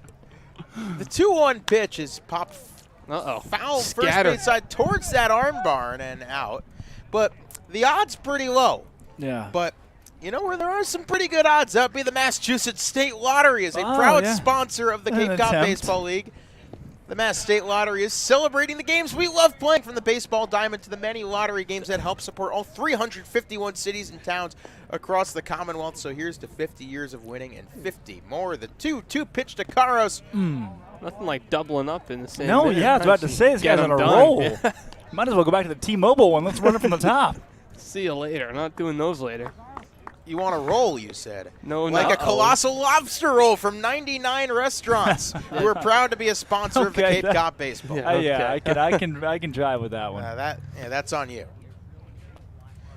Payoff pitch, the 3-2 to Karos, and he hits it to past a diving Riku Nishida into right field, a base knock, and one out base runner for the Kettleers in a 2-1 game. State number 14. Yeah, you can't turn that thing down. It's my primary source of entertainment tonight. It's the crowd microphone that's picking up everything. I don't even know where the sirens are coming from. Isn't it amazing? We can't even see We them. can barely hear most of the field of play, but by God, if there's a siren a half mile away, this microphone's got it. Carter Trice steps up to the dish. First pitch to Trice, a breaking ball from Balboni, a called strike. 0-1. The wind has picked up too now. Oh, boy. Now the wind is blowing out towards right. The first pitch was a strike. Second one, a ball, nice block by Jacob Campbell there. That could have very easily advanced the runner Karos. Well, you can only imagine that Cotuit's going to throw out a new arm in the next inning, one of the 6 they have warming up in the arm barn as we speak. Harbor Hawks, we have yet to see explode offensively. I mean, you just think about the run production for this team so far 1-1 this pitch, season. a swing and a miss. We do have a Harbor Hawk warming in the pen as well, so you can imagine this is probably the last we see of Balboni. Yeah, it might be. Harbor Hawks on the year. When you look at the league standings, it shows you, too, the runs scored for Hyannis over the course of the 5 games that they've played. This team's only been able to put up 14 runs, and just 1 here tonight. 1-2 pitch. That's a breaking ball low, 2-2. Nice block by Campbell. I mean, Cotuit leads the league with 22, and Orleans has only scored 12 runs. Falmouth only 11. YD 22 on the year coming into this. Chatham has scored 10 runs this season. That through 4 games, though, and Cotuit also, their 22 is through 4 games. Of course, Chatham was slated to be the visiting team at Cotuit last night. The 2-2 pitch from Balboni, swing and a foul. straight back behind the plate. Count now staying at 2-2. Now the trouble with Cotuit and Lowell Park is they don't have lights over there. So when you have a rainstorm coming through from 4 to 5:30 or so, they can't afford to start a game at 6 because they're only going to get in an hour and a half, which could translate to maybe 4 innings or so, depending on the night. Right. That's just the beauty of baseball out here, right? I would put in lights at some point. Yeah. 2-2 pitch. Just missing outside. Count now full on Trice. Difficult part of the Kettleer lineup to navigate for Balboni would be a huge feather in his cap if he can get out of this without surrendering any more hits or runs. It's like Jackson Emis maybe warming up down there. I think so. I Emis believe was that hot is. tonight. Payoff pitch to 3-2. That's ripped to left field, base hit. So Trice, who's reached out twice tonight, once on the error and now once on a hit. And a little bit of a jam for Thomas Balboni to work out of, and he's got to face off against Cade Kern, who did hit into a 6-4-3 inning-ending double play the last time he was up. Runner off a second, Caros. Runner off a first, Trice. 2-1 our score, but Cotuit threatening to add more. Kern out of Ohio State, 6 foot tall, 14 doubles to 9 home runs and 48 RBI. In search of a new head coach in Columbus. First pitch is a breaking ball, missing outside, count 1-0. Kern does have the tendency to swing on the first strike 41% of the time. His 41 strikeouts. Magic number. 1-0. He does swing on the first strike. It's hit to right, a base hit. Shanuel's going to charge. Now loses the ball, fires, and the throw is way off. So it is going to be a run-scoring single. We'll see how they rule the play. For the moment, it stands an RBI single for Cade Kern and a little bit of breathing room for the Kettleers. They lead 3-1. Number 18, Graham Pauly.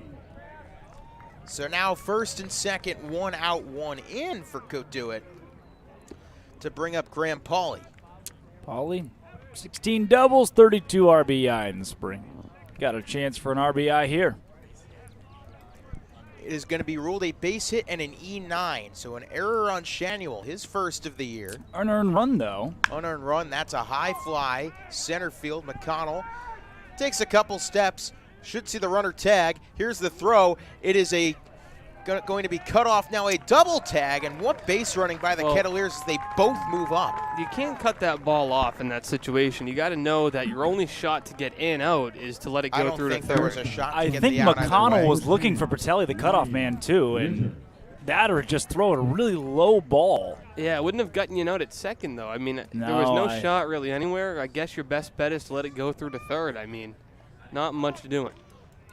These Kettleers, man, they hit, and they already got 9 hits tonight as Campbell and Balboni will have a little chatski on the mound. Pauly, a 400 OBP at Duke in the spring, 8 home runs. Not too shabby. In the ACC, nonetheless. Well, you have a really tough out coming to plate here with Ritter, and a guy who already has a pair of hits tonight, and he can really hit the baseball. So Balboni has to be careful because 2 guys in scoring position, some further damage could happen. Ritter already, like you said, 2 for 2. Swings and misses on that first one. The count 0-1. Well, with 2 runners on, the difference between 3-1 and 5-1, especially in a low-scoring lead with a good team like Cotuit, as the opponent has a world of difference. So it is of the utmost importance to get this out. Against righties, Ritter batting .286 in the spring, 386 OBP. The 0-1 pitch, and Balboni deals, and that's a high drive to deep left. Flores back, turning around, and he will watch it sail into the trees. Ryan Ritter, a double, a single, and now a 3-run tank, and it is 6-1 Kettleers as this game has taken a turn in a hurry. That is not exactly what the doctor ordered for the Harbor Hawks. No, it is not. Breaking ball caught way too much of the plate. You just and can't Ritter, miss in this league with breaking balls over the plate because pro hitters like Ritter are going to make you pay. he did not make a mistake Yeah, on that that was one. off the bat, too. Everybody in this ballpark knew it. You heard the oohs and the ahs, and that had the distance, the height. That was probably know if we can get the track him in on that thing, but that I was believe we very have well. that capability. So now it's a 4 spot for Cotuit here in the top of the 6th inning. So what was a 2-1 game, now a 6-1 game is. Yeah, that escalated quickly. That has escalated quickly. So Mickness steps in, fouls the first pitch back. Well, what I'm most interested here is how the Harbor Hawk bats respond in the bottom of the 6th inning, because we're yet to really see them have their big inning and respond to a multiple run inning by the opposing team. So if they can come back bottom of the 6th and scratch across a couple of runs, that'll be a big thing for them.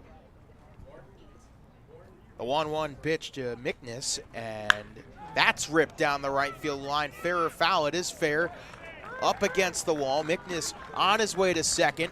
He will stop at second as a nice throw in by Shanuel keeps him at 2, but already a crooked number put up, and looks like a pitching change here. is imminent. Eric Beatty coming out of the dugout, and can likely consider Hyannis the guy who's coming out of the pen.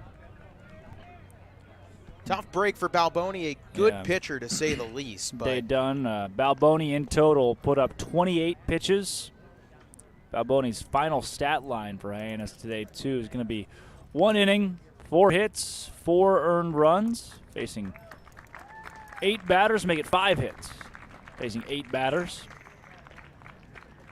And then you make the call to Hyannis, but a solid few outs from Balboni. Just got away from him a little bit there at the end. And well, Jackson Hyannis will have his work cut out for him. That he will. I mean, Hyannis is a talented pitcher, but back on Balboni, we saw a great debut from him earlier in the season. Right. And some nights it's just not your night. The only tough part about down here is it's such a short season that a night like that really skews your ERA in one direction. So for a guy like Balboni, it's important for him just to put this one behind you. Everyone has a bad one, and forget about it and move on. And I'm sure he'll get plenty of other opportunities here to shine, but the big thing, guys, is you're not going to win many games scoring just 1 run. Even if somebody's scratching across 6 against you, you need more than 1. So what I'm really, like I said, we got to see the Harbor Hawks bats do something here. That's a big part of this, too. You've seen the bullpen and the starters be so good all year long. These arms have been pretty solid with, obviously, a few exceptions sprinkled in here and there, but it comes down to the bats. At what point in this season will the Harbor Hawk offense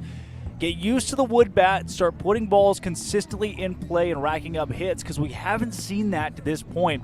Hyannis on the lower half of the league when it comes to hitting the baseball, and what's weird is these guys all come from big colleges, big conferences with great stats, and they haven't been able to translate to the Cape League, which really is a sign of how much they're struggling to get used to these wooden bats, especially against a few pitchers this year where Mazdak Darvari, Nick Johnson, those guys have expected this team to tee off on. I mean, you're seeing 88 down the pipe, and these guys just haven't been able to touch it yet. It's got to be something. Likely is the bats, but at some point, rubber meets road, and you got to adjust. They came into the night, Drake, 191 team batting average, tied for 8th in Cape Cod. A 291 on-base percentage, 7th on the Cape. A 236 slugging, 8th on Cape Cod. A 527 OPS, 9th on Cape Cod. So the Harbor Hawk offense, unfortunately, not getting going. But to touch on that a little further, we mentioned how good the pitching was. Batting average against, 3rd in the Cape. Yeah. Whip, 4th in the Cape. Shutouts, the 1 shutout for the pitching staff. And strikeouts, they're 5th. So the pitching staff is right there. They're competing. They're right in the top 5 in all the categories. The bats will start to come around, but just a matter of when. They got to do so sooner rather than later. So C.J. Kafis has a chance to turn this 4-run inning into potentially more. He does have a hit on his record tonight. It was that very weird single with the 5-3-2-1 put out as he fouls the first one off. I like Hyannis here, though. Hyannis, the Princeton guy, logged 68 innings. In that, had 23 walks but 69 strikeouts. Not a bad spring for Jackson Hyannis, and we'll see what he can dish out here against Cotuit. Runner off of second, Mickness, who reached on a double. Pitch swing and a miss. Nice stuff from Hyannis on the breaking ball. Count 0-2. And this is a 4-run inning, which started with 3 consecutive singles, a flyout, and then Ryan Ritter smashing a 3-run homer over the left field fence. And CJ Kafis has a chance to add on to that. So already 5 hits this inning. Amos fastball 90 to 92. Well, there's your fastball outside, not chasing Kafis. Now the count 1-2. Breaking ball will sit 75 to 77. Pretty consistent guy. So those strikeout numbers too. Was able to overpower quite a few hitters at Princeton this past spring. Smart guy. 1 ball, 2 strikes, 2 outs. Top of Princeton, the 6th. Just assuming. Oh, you hear that? Well, there's another. No chance that's real. The 1-2 fouled off of Kafis' foot. We stay 1-2. How? Who is doing what in Hyannis tonight? I mean, who, everyone, doing what, everything, apparently. We're gonna go, we can't leave the ballpark. We're going to go back into town. It's going to be gone. Nothing. That was honking. Oh, my gosh. I really hope there isn't just like a full-on car chase going on. Like, Or 4 or 7. or 4 or 7, the 1-2 pitch. Multiple sirens. You didn't change the levels. You did. It's just closer. Happy Saturday. It's 7:25. Not even July 1st? How bored could you be? It's like, Well, it's anyway, gonna the be 4 or 5 emergency vehicles. Anyway, the 2-2. Oh, And inside 3-2. I don't know. I don't know. We have one of the police raiders.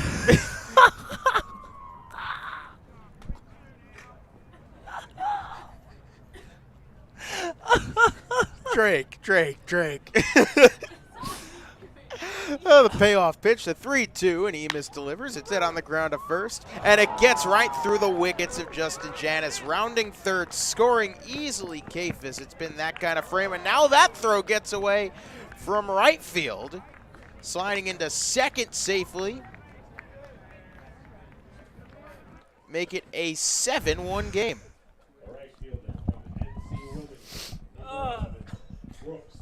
It has been a night for certain, and that is you just take that right there, that 1 minute of broadcast, and that just displays everything we've seen here in Hyannis. So Kafis scores 5-hole in hockey terms on Justin Hyannis. Yeah, Janice does. You turned the ground mic off, didn't you? Yeah, it's off. Are we still getting that? Yeah. There's sirens. There's sirens everywhere, but Janice is a very Yes, he Very is. good defensive fielder. Yes, he first is. baseman. No errors on the season yet. Third error for the Hawks, and that one lined up the middle by Baldwin, a base hit. Rounding third, coming home, and it's a good throw and out at the plate. throw. Great throw by McConnell out in center to keep a bad inning from becoming worse, but 5 Kettleer runs cross the plate on 6 hits. Actually, excuse me, make that 7 after 5.5 innings of play. Man, oh man. 7-1 Kettleers. You are watching Hyannis Harbor Hawk Baseball. I'm broadcaster Austin Dakuda, and this is a broadcast of Hyannis Harbor Hawks Baseball on the Hyannis Harbor Hawk Baseball Network.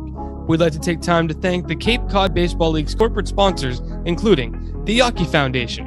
Tom and Gene Yawkey were passionate about the game of baseball. Over their 7 decades as owners of the Boston Red Sox, the Yawkeys greatly invested in youth and amateur athletics in our community. They recognize the important skills baseball can bring to players both on and off the field: cooperation, respect, teamwork, friendships, and confidence. The Yawkey Foundation has been proud to support the Cape League for more than 25 years. The Better Business Bureau. The Better Business Bureau is partnering with the Cape Cod Baseball League this year to help you find a trusted business at bbb.org. Thank you for tuning in to today's game in the Cape Cod Baseball League on the Harbor Hawk Baseball Network, where it's a great day to be a Hawk. Bottom of the 6th inning, and definitely a top of the 6th to forget for the Harbor Hawks is 5 runs cross the plate. And Is that a cover of Andy Grammer's it is. Honey, I'm Good? Yep. It is 9-1-2 due up for the Hawks, and it looks like we finally have a new pitcher. No, we do not. That is still. We do. Ouch. That is still Caden Morris. It is still Cade Morris. He's been great to He's this settled point. down nicely after the home run. 5 innings, 4 hits, 1 run. Hasn't walked anybody. That's a big part of it. I am with Zach here, though. How is he still in this game? Yeah, bottom 6. This is the furthest we've seen any starter on any team go. We that still the have Harbor Hawks have we still have the faced. friendly toss out and Yeah, right field bullpen. those guys have been warm since the 4th. I mean, Riku takes a called strike. Riku, only the second time we've seen Riku at the plate today. yeah, the first one I didn't remember even seeing him. That was because we were interviewing Sam Majeski in the booth, and I am sure Riku grinded the at-bat out. I just don't really remember as much of it as I mean, look, I usually do. Majeski is up here. The Hawks score a run. Majeski is not here. The Hawks relinquish That's 7. true. Can we get him Yep. back up here? Oh, Might be I'm needed. sure we could manufacture it. Morris is now at 67 pitches in Riku total. swings and What an misses outing. to count 1 and 2. Yeah, he has been rock solid, absolutely phenomenal. You don't see that a ton. And 67 finally, pitches. out would of you a- look at what we have here? Finally, the soccer ball makes an appearance. Yeah, but 67's, I mean, what did you think? 70 might be the most you see a guy? 75? I would think.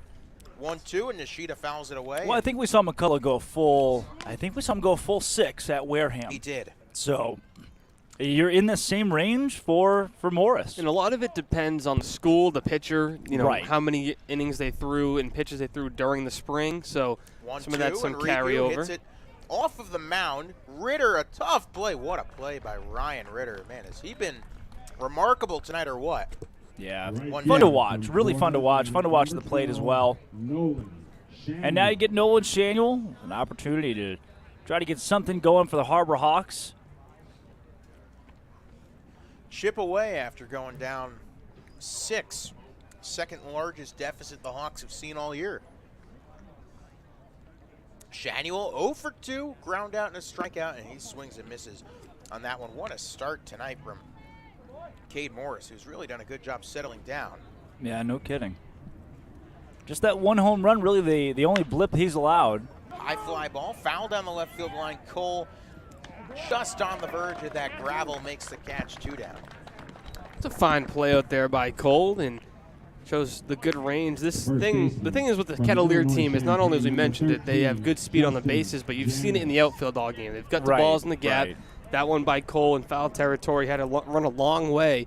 And that's what makes them, right now, the top team on Cape Cod. 7 runs, 12 hits, no errors. Yeah. Almost feels borderline relentless. You don't see a weak spot in their game, at least not yet. First pitch taken outside by Justin Hyannis, 1-0. And the big thing that at least I have picked up, here's the 1-0 to Hyannis. He takes low, 2-0. Is in order to beat Cotuit, you have to play as close to a perfect game as you possibly can. And 3 errors does not help your cause. Well, one Right. run doesn't help your cause either. That's the tough part. Yeah. You're going to have to score probably 3 runs to beat a team like this because they're not going to allow that many. And your pitching staff, as we mentioned, coming into the game right in the top of the league in pitching, And right another between 2 and impressive 5. start for Right, another a good Harbor start. Hawk. So a little bit of everything tonight. But yeah, Zach, they got to be much better than they were tonight. 2-1 pitch, and there's a called strike 2. Now the count 2-2. Well, this team, too, for Cotuit, and again, not to take the attention away from Hyannis, because, of course, the bats have to get better for the Harbor Hawks to be able to put together a great campaign this season, but it's a Cotuit team that you look up 10, 20, especially 30 days from now, and they're going to look a lot different. Right. A lot of Team these USA, MLB draft, both, will likely gut this team. A lot of these guys Likely won't be got every here team. much further. 2-2 pitch. Well, the Harbor Hawks Inside actually are 3-2. a pretty sustainable team. This Right. isn't Yes. a team who they built this around the fact that they didn't want to have guys come in for 5 days and leave Exactly. Team USA, and they tried to get guys who weren't draft eligible. Cotuit kind of took the approach, as did I think Harwich, get the best players available, and who cares how long they're here for. It already bit Harwich. 3-2. And that gets inside and hits Hyannis. I mean, the ball magnet, Justin Hyannis, he was hit by Okay. an Only incredulous six- number of pitches. Only 6 at more hit by college. pitches in order to catch up to YD tonight. As I was saying, Justin Hyannis was hit by an incredible number of pitches during the college season. We talked about it on the broadcast last night, and I don't know if it has something to do with how he is a little bit near the plate. But, Drake, I think we have the numbers on The those. number is at 57 over the course of his college seasons and summer ball. So at Illinois for 3 years and in Kenosha for 2, and now here in Hyannis, 57 times he's been hit by a baseball. Kenosha, the Kingfish, I believe. That is correct, yeah. Or is that their minor league team? No, that's the Northwoods. Okay. All right, here's a question. Who currently leads the major leagues in players hit by pitches? Oh, that's a good question. That's our Current trivia majors, like active players? Or right now, this season in 2022, Oh. who has been hit by a pitch the most? 1-0 and a high pop by Flores into foul territory and almost caught out off a third by Kafis. A heck of an effort. Looks like Gabe's got a bit of a bloody elbow there on that one. He ran into the brick wall trying to make the play. So the bad boy, too, they specifically instruct the bad boys to stay put in that seat over there. Right. And when you got a future major leaguer who's running full speed at you, pretty tough thing to do, and ran right into the wall. Well, as I was saying, any guesses on who this player is? Can we get a hint? AL or NO? American League. So not a New York Mets, surprisingly, because the Mets have been seemingly ball magnets all year. Christian Arroyo. That would be Ty France of the Seattle Mariners. That's my second guess. 1-1 and a high pop. Should stay in the infield. Pauly called off by Ritter. Makes the catch to end the frame. And no runs, no hits, 1 left on after 6. 7-1 Cotuit on Harbor Hawk Baseball Network. Their innovative tavern menu features seafood. And we're actually going to send this down to Bria. Bria. Alongside Mazdak Darvari, who is in his first year as the Director of Baseball Operations for the Hyannis Harbor Hawks. Mazdak, how's your experience been so far? It's been a ton of fun so far. It's been so nice getting the season started here, the first few games. I started with the Hawks in January, so it's been, for me, 6 months in the making and a little bit more for guys like Nick and Zach who've been here since last August. So it's been super fun getting the season started, meeting all these guys in person, and getting some wins together. And you have a big part in forming this team. What's kind of your approach when you're looking for guys in the offseason? My approach was kind of it started with Nick Johnson, our GM, and Zach Chase, our assistant GM. They brought me on as a GM intern initially, and kind of our collective idea when building the team was getting a lot of guys who got on base, didn't strike out much. We sprinkled some power in there, a pretty old school approach. Everyone now likes home runs and strikeouts, but we just kind of liked just guys who get on base, who can bunt, sack flies, just producing runs. On the other side of the ball, pitching. We look for guys who get strikeouts but also don't walk guys, so guys who can control the baseball and give our defense a chance to make plays. So, yeah. And now if you look to the scoreboard, we have a little surprise for you, Mazdak. Oh, my God. You guys are too much. Alongside Mazdak Darvari, this is Baseball Network.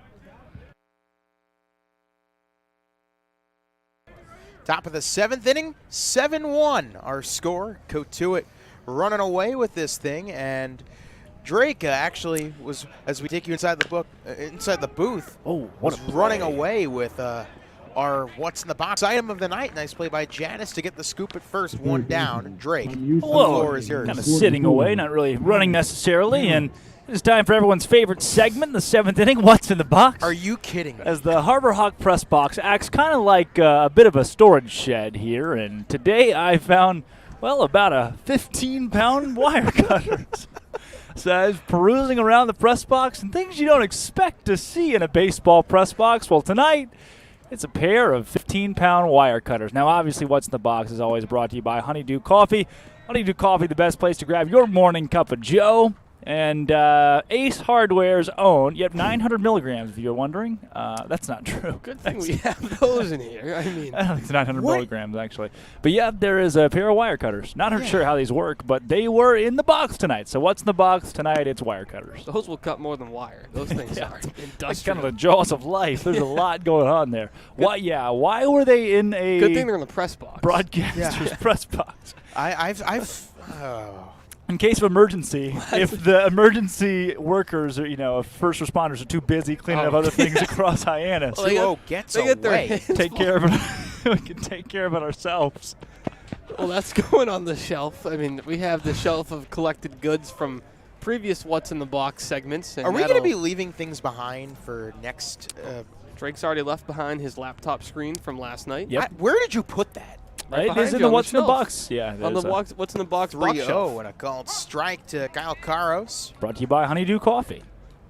which unfortunately was closed today when I tried to get some. No. What time was that? 2 in the afternoon. Well, yeah. I mean, That's how that goes mostly. They're strictly local, family owned. 3-1. I have had Honeydew. They're very good. nice. I would hope so. They are. No, they are. The coffee is actually very good.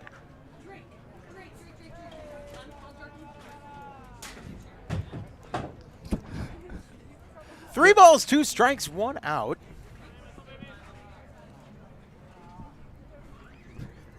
Here's a payoff pitch, and it's a breaking ball called strike 3. So Caros going down looking nice breaking pitch by Hyannis to get the second out of the frame. Yeah, that's big for Hyannis right there. That'll boost your confidence a little bit, even trailing 7-1 in this game. You still want to try to keep them at bay as much as possible. We've mentioned it before. You mentioned it again. You've got to be able to score runs, and runs abundant in this league. A 7-1 lead in college baseball and in the major leagues even can be erased pretty quickly. But so far from the output we've seen out of these Hawks and most teams on the Cape, 6 runs here feels like, more than 6. Yeah.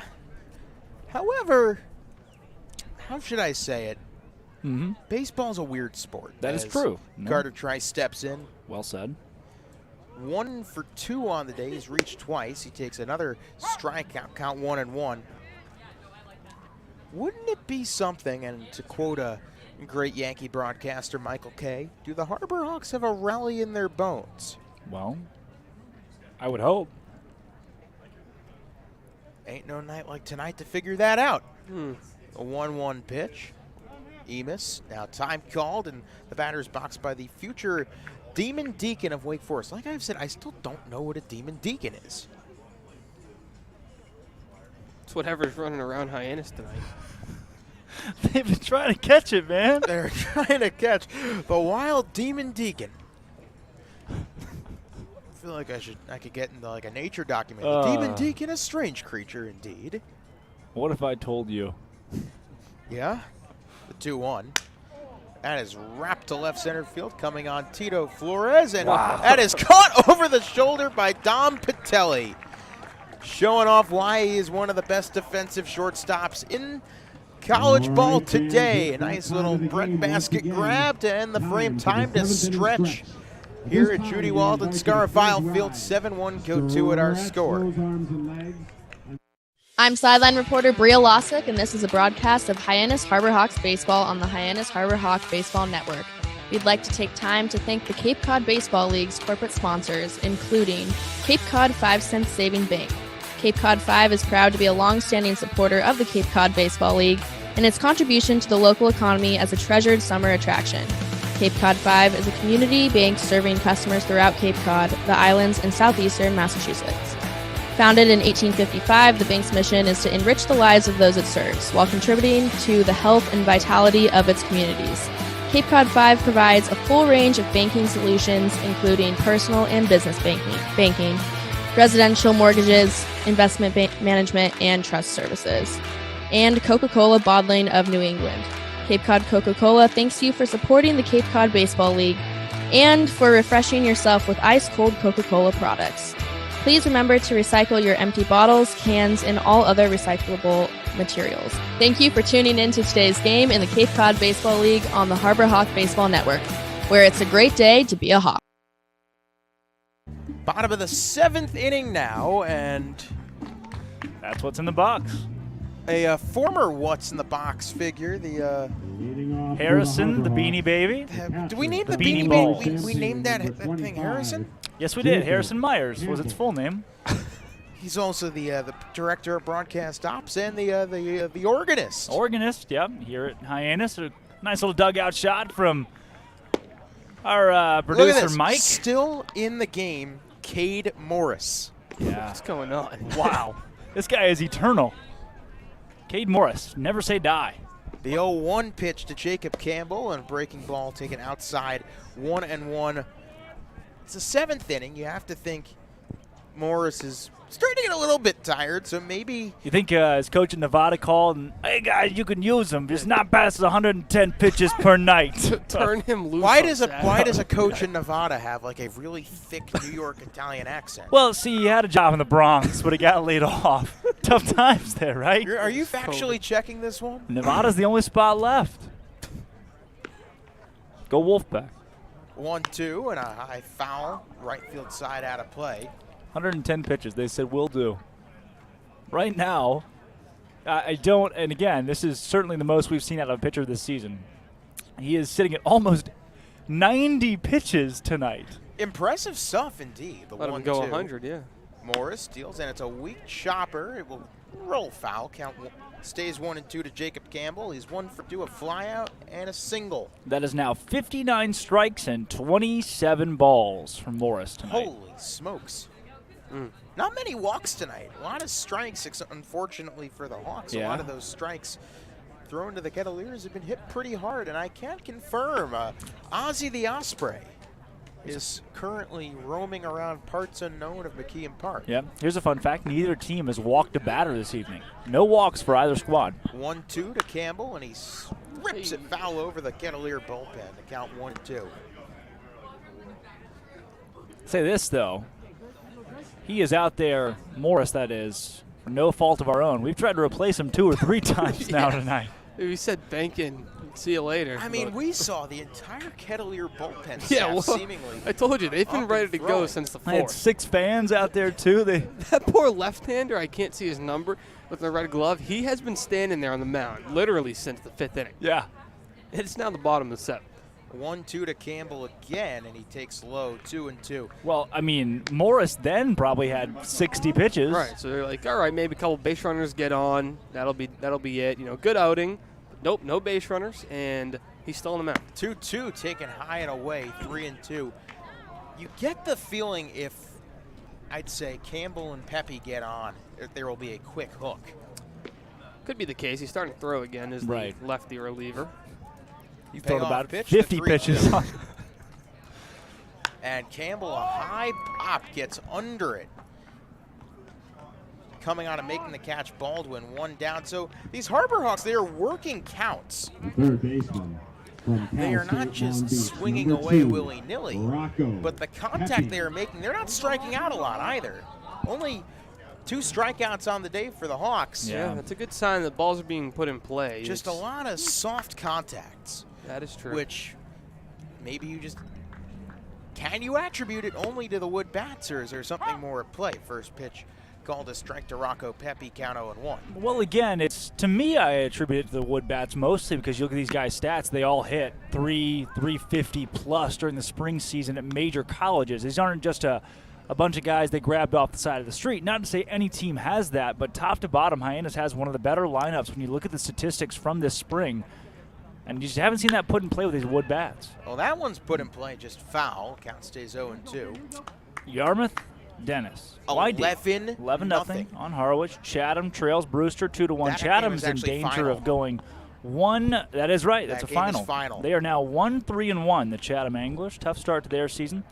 Harwich falls tonight. Again, one of those teams with what we thought to be one of the best rosters on the Well, Cape. we and will, in fact, see that roster up close and in person tomorrow, a two of those. doubleheader. YD, too. It's one of the slower starts for them this season as well, YD. And now 11 runs. That production, we're just waiting on the Harbor Hawks to have one of those games.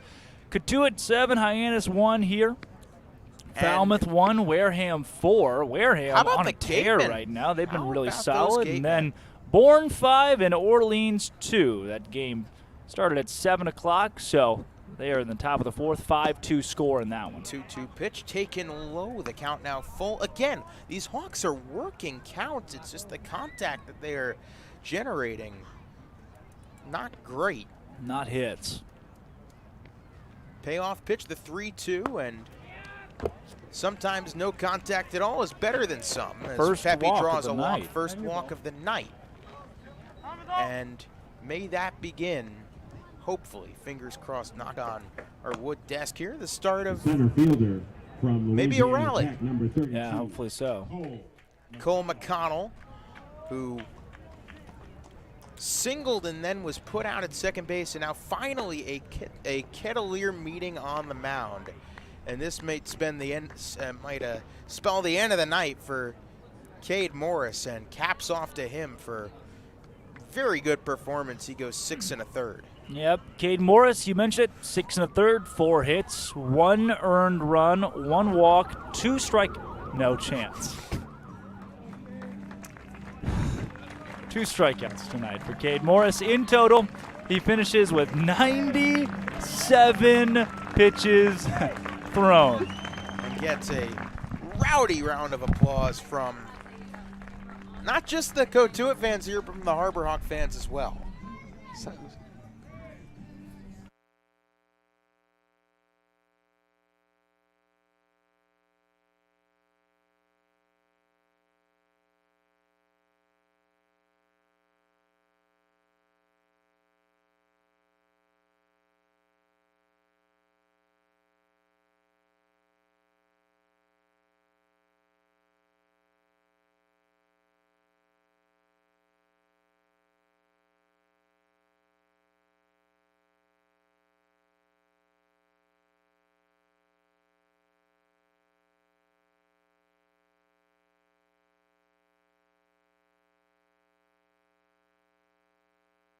I'm broadcaster Drake Toll, and this is a broadcast of Hyannis Harbor Hawk Baseball on the Hyannis Harbor Hawk Baseball Network. I'd like to take time to thank the Cape Cod Baseball League's corporate sponsors, including Curry College. Curry College is where you go to become anything you want. Curry prepares students to engage in successful careers with learning beyond the classroom. Explore undergraduate programs, NCAA Division III athletics, and continuing education and graduate studies, including fifth-year master's programs at curry.edu. Franklin Sports. The Hyannis Harbor Hawks would like to thank Franklin Sports for their sponsorship of the Cape Cod Baseball League. Franklin is yet again the proud official batting glove sponsor of the Cape Cod Baseball League. Throughout the summer, all 10 Cape League teams are wearing their own custom team batting gloves, courtesy of Franklin Sports. Cape Cod, the major leagues, only the best hitters in baseball wear Franklin gloves. Thank you for tuning into today's game in the Cape Cod Baseball League on the Harbor Hawk Baseball Network, where it's a great day. And welcome back, and finally a pitching change and a new Kettleer on the bump, and that would be number 34, Isaiah Cotuit, junior out of Ohio State. Cotuit, a 6'1", 195-pound lefty. He's been throwing for about an hour and a half. Yeah, he's thrown 48 pitches in the bullpen alone, so chalk those up to his daily total. I just don't understand. I wish it was a bit that we had control of, right? It would be dead. It would be so dead. But the fact that it's real life. Every 2 minutes, there's just... We're doing a filming of live PD in downtown Hyannis tonight. Getting some B-roll as we speak. And already time called as McConnell steps in. 7-1 Kettleers. Our scores: Zach Berman, Drake Tull, Austin Takuda, Bria Losick. In a game where the Harbor Hawks are getting out-hit 12-4. Yeah. First pitch, Cotuit deals outside 1-0. We'll get a chance here for a little rally with Rocco on first with 1 out and McConnell at the plate, AJ Guerrero on deck. So chance here to put something together with the next couple of guys. You have 8 outs to score 6 runs minimum to get a tie at least. 1-0. Well, that's all while holding Cotuit to Low no more. 2-0. Cotuit, a 5.71 ERA in the spring at Ohio State through 64 2/3, allowed 49 hits, 41 walks, which is not great. 98 strikeouts in that 64 innings. When he's on, he's punching you out, not allowing many hits, but his downfall is the walk. Bingo. 86 90 sits the fastball, has a curveball at 71 75. 2-0 and a high pop, and again another soft contact and an easy out as Carlos makes the catch. Slider 2 in there, 77 to 81, and the changeup, 80 to 84. From Washington, number Coupe 35, last season at Guerrero. Ohio State was, again, pretty solid, but had a really good first outing, I should say, here on the Cape. 2 innings and a win, only allowing 1 hit, 2 strikeouts in that appearance as well, facing 7 batters. So I guess the question is, how does one adjust to playing with a wood bat as the first pitch inside to Guerrero? Yeah, you're gonna want to ask Cotuit on that one, I think. Of course, a lot of these Kettleers also heavy constitutive returners. They do. They have an experienced lineup down here in the Cape, but at some point, your experience in spring ball, where you hit 350, should overpower your experience with 20 games played in the Cape, you'd think. Just has yet to be that way. 1-0, and Guerrero takes a called strike 1-1. I mean, if you're Eric Beatty too, you can't reinvent the wheel here. No. Right? You're looking at future Major League Baseball players. You can't really get in the nitty gritty of changing, your what do they call it? Swing Mechanics. Right. Yeah. Mechanics is a great word. Thank you. 1-1, and Guerrero golfs that one foul towards the Harbor Hawk bullpen. So, obviously, if anybody wants to go pro, they have to learn how to hit with a wood bat. No kidding. But you're talking about, bat speed, trajectory, all these analytics you get with the synergy, especially now, that are so important in baseball. And if you're Beatty, it's, hey, just treat it like a BB core and go swing. Just the margin of error with these wood bats is so much less. 2-1, it's fouled. We'll state 1 and 2. But it almost feels like you have to be perfect, and got to find a sweet spot. It's very true to how the baseball should end up coming off the bat. You hit the handle, you're not going to get a base hit. Or if the metal, you get one on the handle, you might squeak out a single here or there, get one off the end of the bat. We're seeing it here. You hit one off the end of the bat, it's an out. It's not going to happen where it's falling in there. a 1-2 pitch, and it's a swing, and let's see, they check down to first. They say yes. Guerrero went around to end the frame, so Pepe's walk doesn't result in anything. No runs, no hits, 1 left after 7. Hawks 1, Kettleers 7. I'm broadcaster Austin Dakuda, and this is a broadcast of Hyannis Harbor Hawks baseball on the Hyannis Harbor Hawks Baseball Network. We'd like to take time to thank the Cape Cod Baseball League's corporate sponsors, including the Yawkey Foundation. Tom and Gene Yawkey were passionate about the game of baseball. Over their 7 decades as owners of the Boston Red Sox, the Yawkeys greatly invested in youth and amateur athletics in our community. They recognize the important skills baseball can bring to players both on and off the field: cooperation, respect, teamwork, friendships, and confidence. The Yawkey Foundation has been proud to support the Cape League for more than 25 years. The Better Business Bureau. The Better Business Bureau is partnering with the Cape Cod Baseball League this year to help you find a trusted business at bbb.org.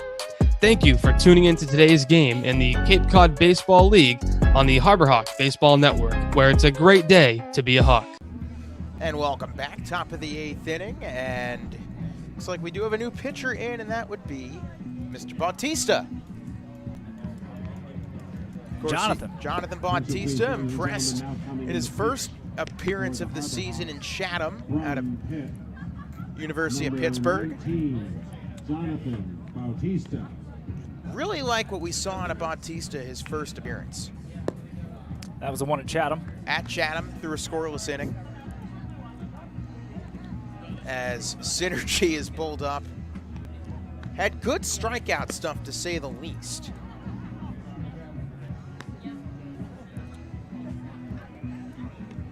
But just, it does speak to the quality of these Harbor Hawk bullpen arms, where it almost feels as if Coach Beatty has just like this endless array of talented guys in the arm barn to choose from.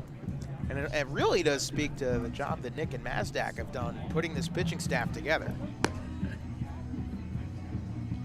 But anyway, as we head into the top of the 8th inning for Cotuit. 7 runs, 12 hits, no errors for the Hawks. 1 run, 4 hits, 3 errors. So, needless to say, probably a game that, barring a crazy comeback you want to just put behind you. Yeah, another one just like the Wareham game. 2 in the last 3 days is not ideal. 16, Cade Kern. But if you're Batista here, you come in and try to work a good inning and work on and build on your last outing, which was solid, and that's what's important here. Some of Continue these to guys throw scoreless outings every time you get the chance. Yeah. Pitch taken up and away for ball 1. For some of these guys, it's so much more for wins and losses. If you're a pitcher coming in, you got scouts watching. They try not to notice the scouts, and in talking to the pitchers, you have 10 radar guns pointed at you right behind home plate. And I asked a couple of them, you notice those at all? And most of them say no. They're used to it by now. And they're really locked in when they're on the mound, so they're not paying much attention to the scouts. But it definitely is in the back of their mind that, hey, there are a lot of guys watching me here. Bautista takes pitches low, count 2-1. Bautista, fastball up to 95, breaking ball 78 to 82 range. 2-1 pitch, and Bautista deals to Cade Kern, who's 1 for 3, and it's up and in a little bit, 3-1, and looks like we might have another guest joining us in the booth. And yeah. Who might that be? See the bottom of the. You know what? Why not? Why not? Just get him in here. Just get him. Let's just do it. 3-1 pitch fouled away, so Kern's staying alive. Bautista staying alive as well. As we come back inside the rather chilly tonight Judy Walden Scarfile Field press box. 3-2 payoff pitch inside ball 4, a leadoff walk issued by Bautista Cade Kern. And now we got the boat horns. Of course, the Harbor Hawks do in fact play right on the harbor. But joining us in the Tim Alstrom Memorial press box, the one, the only Austin Strickland, impressed last night. Yeah, Strick, pretty good stuff. Last night's game and first start for the Harbor Hawks this season and the big win last night. For you, people talk about the pageantry in this league, right? And the guys get nervous and can't make it up here. And for a lot of these guys, that's what's going through their head the first time walking out on the field. For you, what are you thinking from pitch 1 in a game against Falmouth last night where the boys needed a win? Yeah, first of all, it's great to be up here in this press box and in this league.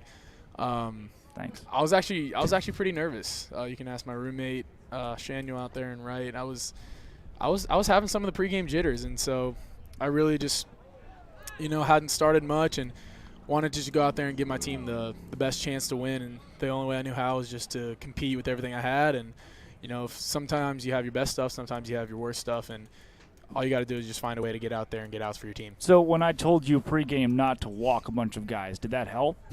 No, it actually made me start thinking about walking guys more. Okay. It's like when somebody says, "Don't think about a pink elephant." What are you thinking about right now, Drake? Dang it. Pink elephant, right? That's So, you really should try to encourage guys. Get more strikeouts, get more quick outs. Okay. I'm learning slowly but surely. Positivity is a very important Next thing. Next time I see you on a game day, I'll just say the word positivity. We'll see where that goes. I thought you were going to say pink elephant. I'll say the word pink elephant too. So watch as Cade Kern already has taken second. He was just about halfway down the line on his way to third, but now, Austin, in the outing last night, you had 6 punch-outs. Was there a specific pitch that you were leaning on more than the others? Yeah. Every pitcher has their fastball, and true. Well said.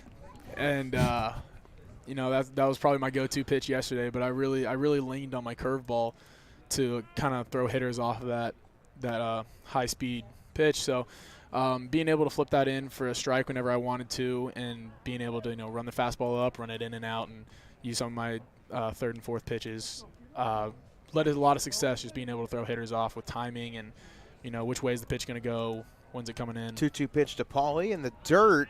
Nice block there by Jacob Campbell. So we have talked so much about in the booth the difference between batting with a wood bat versus batting with a metal bat. From a pitcher's standpoint, is it different to pitch to guys that are batting with lumber as opposed to aluminum?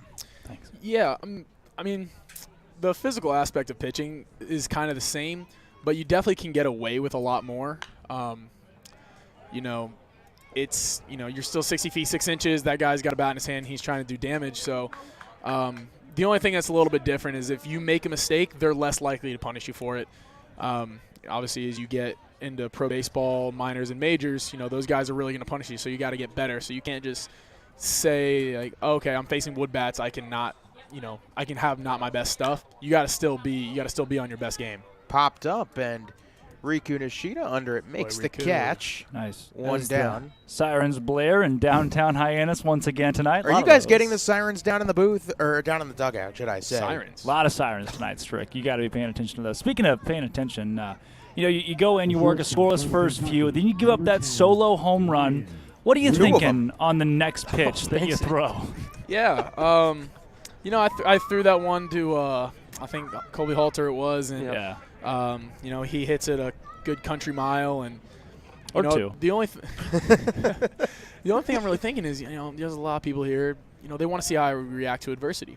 So I thought to myself, all right, we're just gonna go ahead and get right back in there, and the next pitch went even further. Yeah. And so at that point, I was like, all right, you know, double adversity, a little bit more. Let's Love the mindset. Let's see how he reacts to it. Let's see what he can do. And so I was like, all right, you know, fastball went a mile, second fastball went a mile. Maybe I shouldn't throw another fastball. And came back with the curveball. Smart. Got a big swing, big miss, and eventually was able to get the punchy and get out of that Well, inning. what does it say, too, having this coaching staff that has been so we have seen so few pitching changes in the middle of an inning this season. I mean, you can really tell how these guys already trust all the arms, yourself included.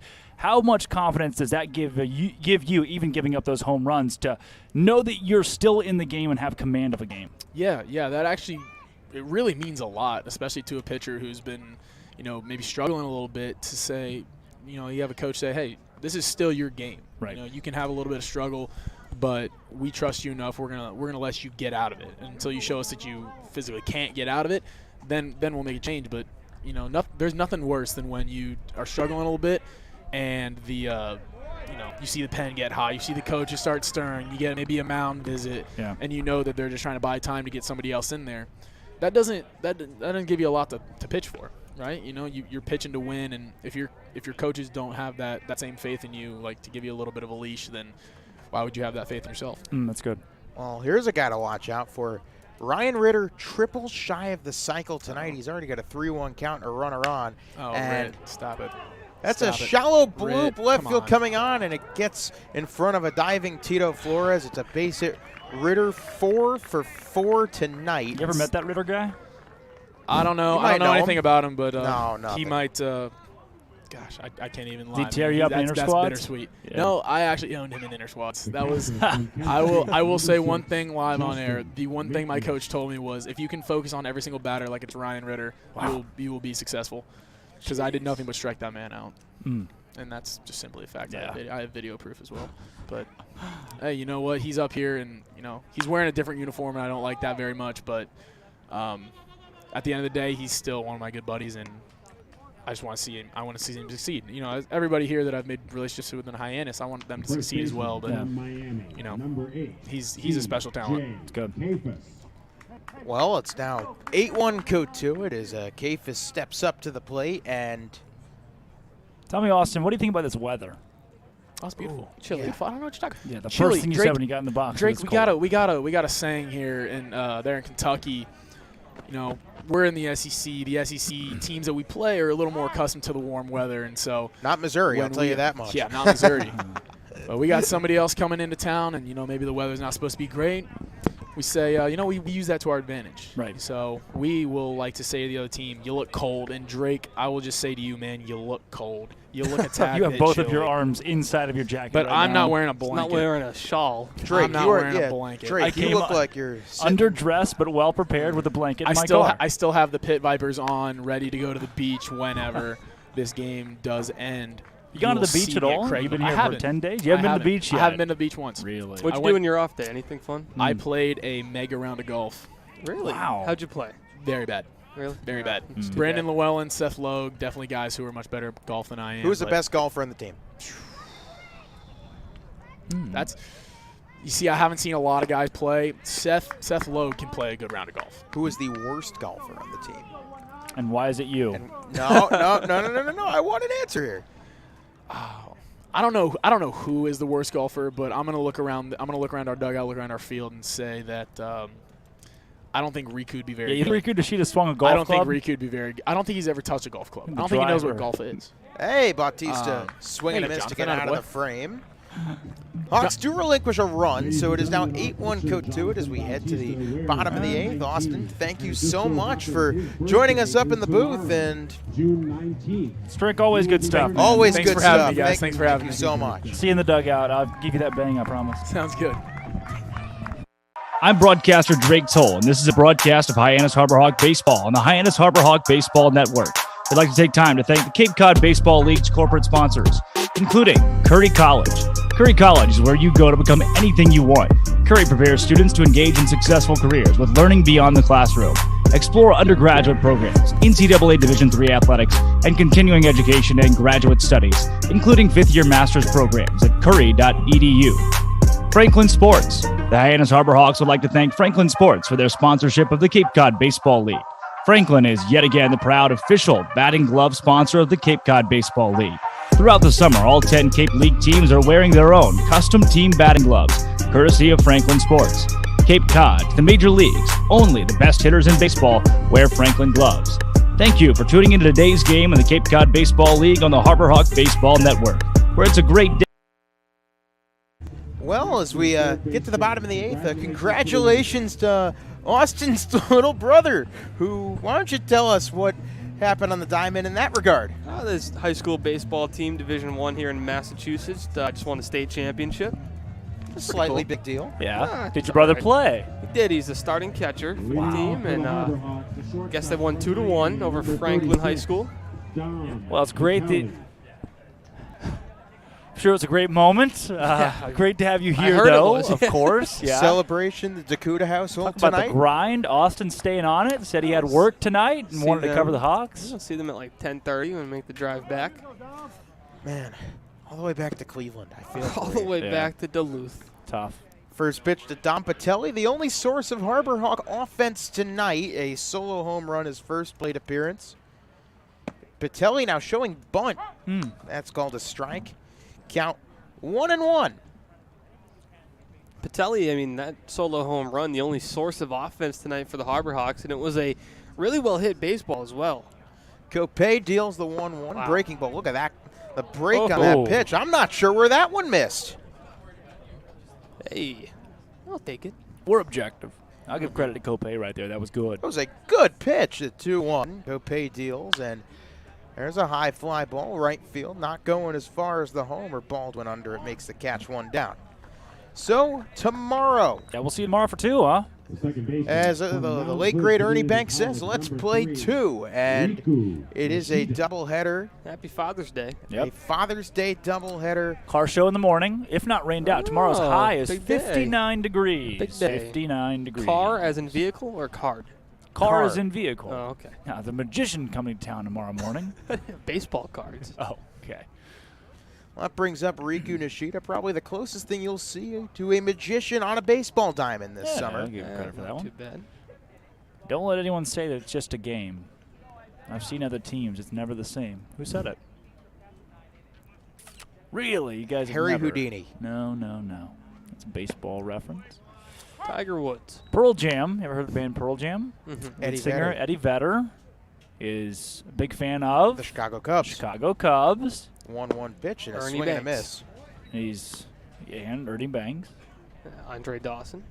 Had Harry Carey. Harry Keep Carey. going. Come on. What's next? Sammy Sosa. Joe Madden? Is that too soon? Yeah, he. LA's not his favorite city. You see where he shaved down to a mohawk? He did. Joe Madden shaved down to Well, a Yeah, well, mohawk. no he one got to shaved see down it. to a mohawk to spark a rally after the 14-game losing streak, and they didn't fired work. him that day. No one got to see the Mohawk. He got it done in the morning. They fired him in the afternoon before the game. 1-2. Did Riku go? No, he did They not. say he did not. Was not even So- close. Don't you love how weird baseball can get? Where last year Phil Nevin, We have a train? Yes. I mean, I don't even know where there's listen tracks, to this. but Third base coach of the Yankees, Phil Nevin, gets fired after their American League Wild Card Series loss. Yep. 2-2 pitch to Riku, and he pops that one in the air, foul territory. Carros under it makes the catch, one down. So Nevin gets fired, gets brought on as an assistant coach for the Angels. And then less than one calendar year later, he is now the interim manager of a Major League Baseball team after getting fired from a base coach job. Funny how this game It's works. really funny how this game works. Wow. Great minds, my friend. Yeah. Great minds. Nolan Shanuel steps into the batter's box. I got to tell you, probably a game Nolan would like to forget. 0 for 3, a ground out, a strikeout, and a fly out. He takes that one outside. 2-0. So, Hey, Zach, credit to Austin Dakuda here in the broadcast booth for making a suggestion to drop the scoreboard to the bottom right-hand part of the screen. I do like the scoreboard lower Yeah, away. you see the shortstop there in the top left, get a little more of the field in there. That was a request from a few viewers in the past few days, so Austin, malleable and meet the demands of the people. Sure. 2-1, breaking ball called to strike 2-2. 2 balls, 2 strikes, 2 outs. Bottom 8, 8-1 Cotuit at the pitch and in the dirt. 3-2. hey, nice job back there. Attaboy. The high is going to be 59 tomorrow. Oh, That's correct. bringing 3 shawls over there. We'll be outdoors for 2. You can borrow mine for a little bit. Oh, thank you. My winter stuff's back in Missouri. Yeah, when I get back to Minneapolis, I'll make sure to pack the blankets. for 3-2 tomorrow. pitch, high and inside, ball 4. So Shanuel works a 2-out walk, and Zach, that could be the start. Champagne, number 13. usually Justin as we have more Hyannis. sirens in the back. No chance. What is happening? I can't. I've lost count. I mean, we're picking up stuff from like Albany, New York at this point. I mean, Okay, Justin Hyannis, who's also reached tonight on a hit by pitch. First pitch taken up, high ball 1. Do you have any contacts at Barnstable Police Department? not a I just want to know. well, they're all busy right now. Yeah. Don't call them now. Oh, wow. You're not getting through to tomorrow. 1-0, it's a strike taken outside. You can hear motors revving. Like somebody is driving way faster than that 25-mile-per-hour speed limit behind us. I'll tell you that. I don't know where they're driving. I mean, I can't even tell. 3 counties over, and we're getting it. 1-1 pitch, and that's hit on the ground. And Nice play. nice play there by Carros. The fire to first in time. That is a major league play out at the hot corner by Carros. No runs, no hits. 1 left on. Let's go to the 9th. 8-1. Kettleers. I'm sideline reporter Bria Losick, and this is a broadcast of Hyannis Harbor Hawks baseball on the Hyannis Harbor Hawk Baseball Network. We'd like to take time to thank the Cape Cod Baseball League's corporate sponsors, including Cape Cod 5 Cent Saving Bank. Cape Cod 5 is proud to be a long-standing supporter of the Cape Cod Baseball League and its contribution to the local economy as a treasured summer attraction. Cape Cod 5 is a community bank serving customers throughout Cape Cod, the islands, and southeastern Massachusetts. Founded in 1855, the bank's mission is to enrich the lives of those it serves while contributing to the health and vitality of its communities. Cape Cod 5 provides a full range of banking solutions, including personal and business banking, residential mortgages, investment management, and trust services, and Coca-Cola Bottling of New England. Cape Cod Coca-Cola thanks you for supporting the Cape Cod Baseball League and for refreshing yourself with ice-cold Coca-Cola products. Please remember to recycle your empty bottles, cans, and all other recyclable materials. Thank you for tuning in to today's game in the Cape Cod Baseball League on the Harbor Hawk Baseball Network, where it's a great day to be a Hawk. We are back indeed, top of the 9th. What's going on tonight? Just another Saturday night in Hyannis, Massachusetts. Just another Saturday night.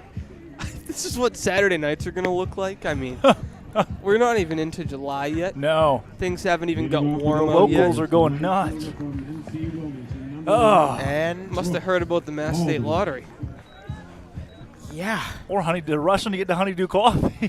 They're rushing to get the closed honeydew. too. They close it too. A little too fast. I know, like heart breaks for honeydew coffee, but Looks like we do have a new pitcher in, and that would be Jonathan Batista. Jonathan Batista. You know how before the game I mentioned You have that your contacts in I have right my now? contacts in. Numbers not my specialty. I should probably call my eye doctor. Yeah, journalism majors, you know. Journalism majors. Not yes. big on the whole numbers deal. 1-0 pitch and a high fly ball. Yep, Foul tomorrow. down the left field line. On Out the of play. road at Harwich, outdoors. Say they play 9 at McKeon, play 7 at Harwich. Actually 14. tomorrow. Yeah. Numbers guy. Thankfully, wait a second. We can go extra innings tomorrow, can we couldn't- not? We can go up to 9, I think, in doubleheaders. That's I believe. right, because Can't confirm. if but it makes sense, just kind of throw it out the window. So, extra innings are available for the 7-inning games, but once we hit 9, we're done. We're done. You know what? I think we need to get a quote book for just these just the amount of. Oh boy, tonight's 38 game has left, gotten I me. mean. Tonight's game has gotten me. The amount of sirens that we've heard. 2-1, outside 3-1. Bautista, second inning of work. Half of this broadcast has been the Hyannis crime rate just slowly climbing.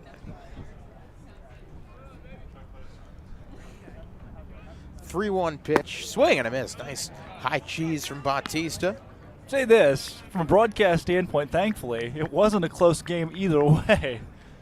Yeah. Wait, why are you thankful for that? Well, I Well, mean, had Hyannis been up 8-1, we would have been able to still make That's true, make that's note true. of the. that's true. I mean, if Pretty it was comical 3-2, I trying wonder to what tell the you- alternate reality is like where Hyannis is up 8-1. Yeah. 3-2 pitch, swing and a miss. Bautista working the high heat, one down.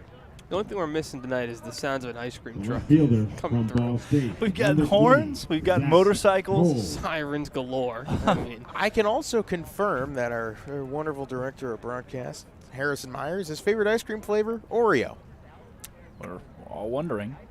Glad we got it snuck in there. Check that as box 1 on my new Berman Bingo. I hadn't checked any boxes we had a tonight. pregame Berman bingo, Okay. but you weren't here What was for it? it. What was it was yours. was You it? got you got Yeah, first I one. don't- I don't another remember bingo. this. I don't remember what it was, but All right. it definitely was not I'm looking Jonathan back to the Batista I'm being looking, ahead 0-1 I'm looking account. back to the producers. As Zachary Cole swings and misses on the 0-1. Funky swing there, but how about this from Cotuit? Their 2 pitchers, Morris and Coupe, have combined for 2 strikeouts today. Only 4 hits given 3 up, though. 3 strikeouts today. On Hyannis' side of things, just 5 strikeouts dealt to Cotuit. The bullpens, besides the mishap by Balboni, Emis 1 1/3 scoreless. Batista did allow a run, but overall not the worst night we've seen. No. No, absolutely. It was. And Fincher was good as a starter. He didn't walk No, anybody. Fincher had very few walks today issued. It's really today you can chalk up really. You can really chalk today up more than anything else, I think, to the Wood Bats, because this is a game. As here's the 1-2 outside 2-2, where the Hawks had a lot of contact, and yet so little to show for it. The best part is it's probably like this every night. I don't. Is The it? crowd Yeah. mic is just really doing work down there. It'll play. 2-2 pitch low, 3-2. I mean, somebody from SNL has got to be producing this thing because this bit's been dead since the second inning. and 100%. Still just pushing through. We've with been it. trying to bury it, and you just can't. You can't. We'd like to give you the noise of the ballpark, the wood bats, and the sounds of the guys on deck, but unfortunately with that, we got every siren on this side of the canal. 3-2 pitch, swinging a high pop, shallow center. McConnell under it, makes the catch, 2 down. Or somebody with a very large speaker and a lot of free time. The third baseman from UCLA. I mean, number to be 44, fair, Kyle Karras. our speakers are mildly functional. Oh, you got to be joking.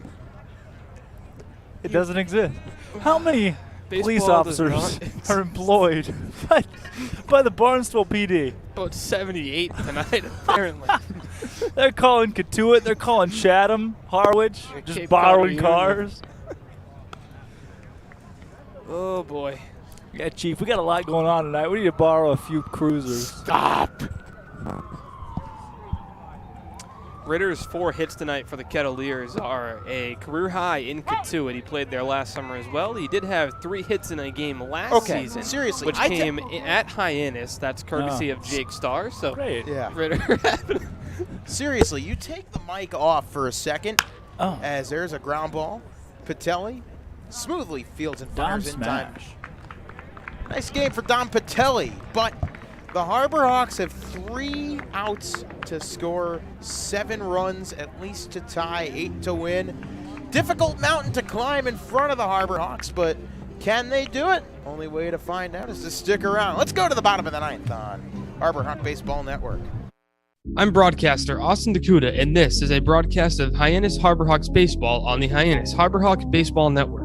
We'd like to take time to thank the Cape Cod Baseball League's corporate sponsors, including the Yawkey Foundation. Tom and Gene Yawkey were passionate about the game of baseball. Over their 7 decades as owners of the Boston Red Sox, the Yawkeys greatly invested in youth and amateur athletics in our community.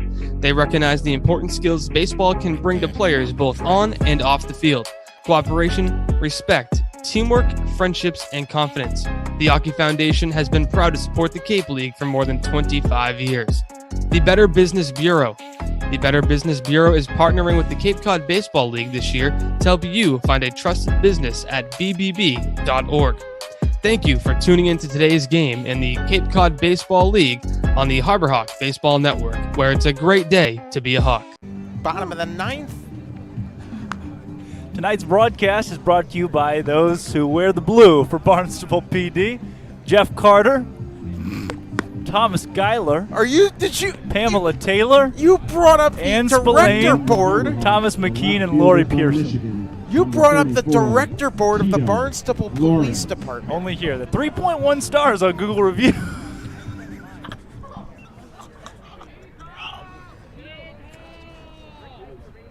Oh, boy. Bottom of the 9th. 3, 4, and 5 to begin for the Harbor Hawks. We begin with Tito Flores. Flores 1 for 3 on the game, I think. Can't say they don't try. And the first pitch, low and away, ball 1. We have been told, too, that it's tough to hear on the broadcast, but for a large mics are portion, picking for up about, everything. for about 10 to 15 Cope minutes deals. It's a swing and a miss. of tonight's game time, you've only been able to hear sirens through our headsets as they come through prominently again. I'm again, not sure what's going on tonight in Barnstable. Nothing's wrong. Again, we're going to leave the ballpark, and it's going to be downtown's a mess. 1-2 pitch is fouled away. I'm not sure what's worse, downtown being a mess, or we come away and just nothing is happening. Right. Maybe this is all like Sixth Sense, it's all in our imagination, but I'm glad I'm not the only one here that's going through this. Nothing on Drake, Twitter. you're clicking on the oh boy. Vicky Bradigan says 5 stars. Thank Great you for your service. service. Yep. I mean, there's nothing. The 1-2 pitch to Tito Flores, and Isaiah Cope sets and deals the delivery, and Flores fouls it away, piece. staying alive. Just missed it. Next, I feel like I'm gonna look back, and Drake's gonna be like requesting half the Barnstable PD on LinkedIn. Yeah. Gotta get him up here in the booth tomorrow. Find out what a wild night they had. I mean, Let me tell you where it starts. It is hours of stories that come out of tonight from Barnstable PD. The story of the game tonight, of course. 8 runs, 13 hits, no errors, as Flores takes inside. Did that catch him on the foot? Yes, it did. So it is a leadoff hit by pitch for Tito Flores. Now you can hear the dugout. There are those guys. that's what we have the mic up for. Illinois Yeah. Champaign, Jacob Campbell. We're And not getting hey, that, we haven't seen it much tonight, but now the spinning get loud soccer ball finally. Maybe that's the reason the score is the way it is, because we haven't seen the spinny soccer ball a whole bunch tonight. And I it think sounded. that's Strick. Yeah. I think that's solely Strick. Strick, too. One of the top 3 characters in this team, for Lefty sure. to righty, Cope deals to Jacob Campbell, who takes a hardy cut and miss on the fastball. 0-1. Campbell 1 for 3. Flyout, strikeout, flyout. Should the score hold, the Harbor Hawks will fall to 2, 3, And 1. and 1. Yeah. 2, 3, and 1. A That's very funky. 0-1 pitch inside 1-1. Wow. What a breaking ball. Yeah. That's a what do you call it? A record that you really only would ever see in the Cape League or the NFL. Or soccer. Or soccer. Or at least. Or the Northwoods League. Or, wait, Northwoods League does tie too? I bet. No way they play extras. 68 games and extras. Austin, what are you digging for over there? Oh, nothing. Just 1-1 pitch and checking the inside point streak. again. Well, in other news, Barnstable. former Hyannis Harbor Hawk Mike King. We have an update on socials? Have they posted anything? 2 scoreless frames, 3 strikeouts, part of the Yankees 4-0 Too defeat. too of the busy to Toronto post. Blue Yeah, Jays. he's doing a lot more. They took the socials person on their first ride-along tonight. 3-1 pitch, low and Apparently, away. they've been on a ride along since July 24, 2020.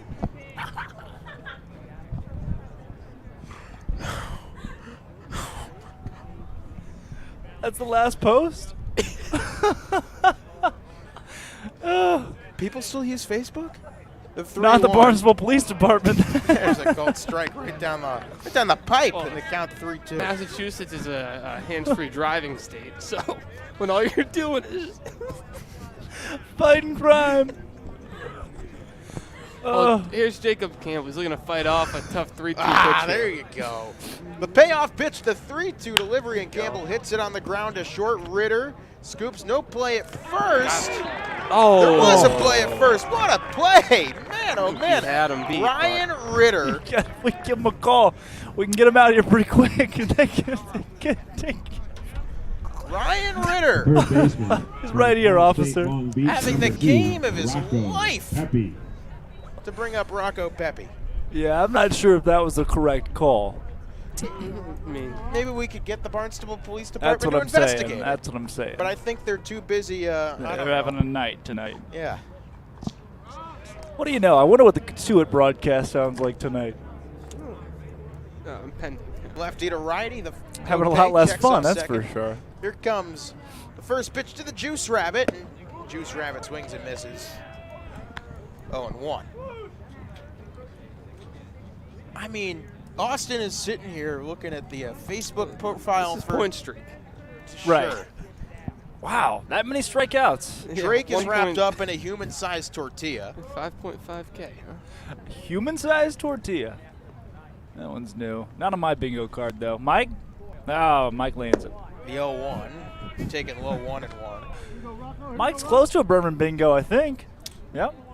Gives me the nod. There's the soccer ball. Triple arrest on Sunday.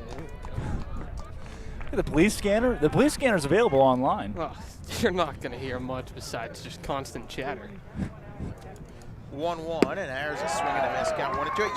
You'd think normally on most nights the police scanner in Barnstable, Massachusetts, probably not much of anything. Maybe some banter on the Red Sox. Lock your doors tonight. Luckily, I live in Duluth, so Well, there's no crime in Duluth. We know that for a fact. Not a In chance. fact, I don't think The there's lake anything in there. Duluth. The lake, actually. There is a lake, one of 10,000 in the state of Minnesota. Hey. Cotuit, and that Okay, gets okay. Pepe on the foot. hope he's Getting all right. chippy here. I'm going to put first and second now, 1 out. So here's a chance, guys. I know it's an 8-1 ball game, right? You haven't swung the bat well. You haven't pushed runners across the plate. Now is your chance to work on that here. Cole McConnell's been swinging the bat okay. Mike Roberts coming out to the mound to chat with his pitcher. But here's a chance for a couple of guys to get some runs across the plate, build their confidence a bit, and start to carry things over because momentum is such a big thing here on Cape Cod. You need that momentum. Maybe carry that over into tomorrow's doubleheader against Harwich because the worst thing that can happen tomorrow is you come out flat. Oh, yeah. I mean, you look at the Harbor Hawk record right now, and if this score holds, Hyannis does drop to 2-3-1. But you have 2 games tomorrow. You could very easily pull yourself back above 500 with a couple of wins against Harwich, or you could drop yourself to 3 games, God forbid, below 500. Looks like Phil Matulia's coming in to pinch run. And you want as much momentum as possible, like you mentioned, going into those two. Hope the Harbor Hawks can pick up a couple of wins tomorrow against Harwich. And if the score again does hold, Cotuit will move to 5-0 in the season. 30 runs in those 5 games compared to just right now 5 runs allowed on the year. Well, they've been great in all aspects. Yeah, certainly the best team on the Cape so far. This is a phenomenal team. And where? No doubt about it. Will it be a phenomenal team in a month? I don't think so. But right now, yes. So, Pepe hit by a pitch, Matulia to pinch run for him. 2 batters both reaching on hit by pitches. First pitch to McConnell outside 1-0. McConnell, a single, a ground out, and a pop out. And yes, like Austin says, you would really like to see the Harbor Hawks string together a couple runs, even though maybe 2 outs to score 7 on them. A little bit difficult. There's a swing and a miss. Count 1-1. Healthy cut. Big fastball. What did he say? He reached 90-92 on the fastball? Yeah. You said earlier? I don't remember. It's about in that range. The old eye test? The eye test. The eyes don't fail unless you're looking for a pitching change. The IDAR there? Yeah. In that case. The 1-1 delivery. Cotuit sets and deals the pitch. Swung on and fouled straight back to count 1-2. Might I say, I've also found that Brandon Llewellyn and Ty Langenberg look very different physically. Yes, they do. So we kind of failed the eye test on that one there, too. We should have been asking questions, looking back on it, having more perspective now. Well, we knew Llewellyn came in with 40 punch-outs throughout 70 innings and looks nothing similar. And, of course, we didn't question. No, we did not question. Wow, look at this. He's found a slider. 1-2, and that's ripped to right field, base hit. Will they test the arm of Baldwin? They will not.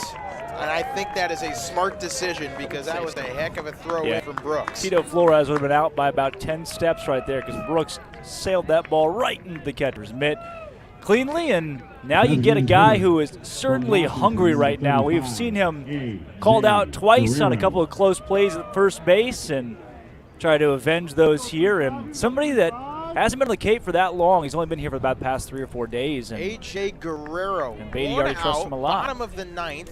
Hawks have the bases loaded. You like the lefty-righty matchup. Guerrero 0 for 3 with a ground out, 2 punch outs. First pitch taken outside 1-0. And if Guerrero, dare I say, if you want to talk comeback. If Guerrero hits a grand slam here, give it to me, Zach. Actually, I would prefer the grand slam to not come right now because it empties the bases. That's true. It does do that. It does give you 4 runs. It gives you 4 the runs, give and but take. then you have to get those runs back on board. Pitch taken outside. Now 2-0. Well, Zach, if you think about it, a grand slam here and then 4 straight solo home runs. Okay, if I had a magical wand right now, I would prefer a bases-loaded walk. That's all you'd do with a magical wand right now. To start. That's your first. Solve the crime rate in Hyannis.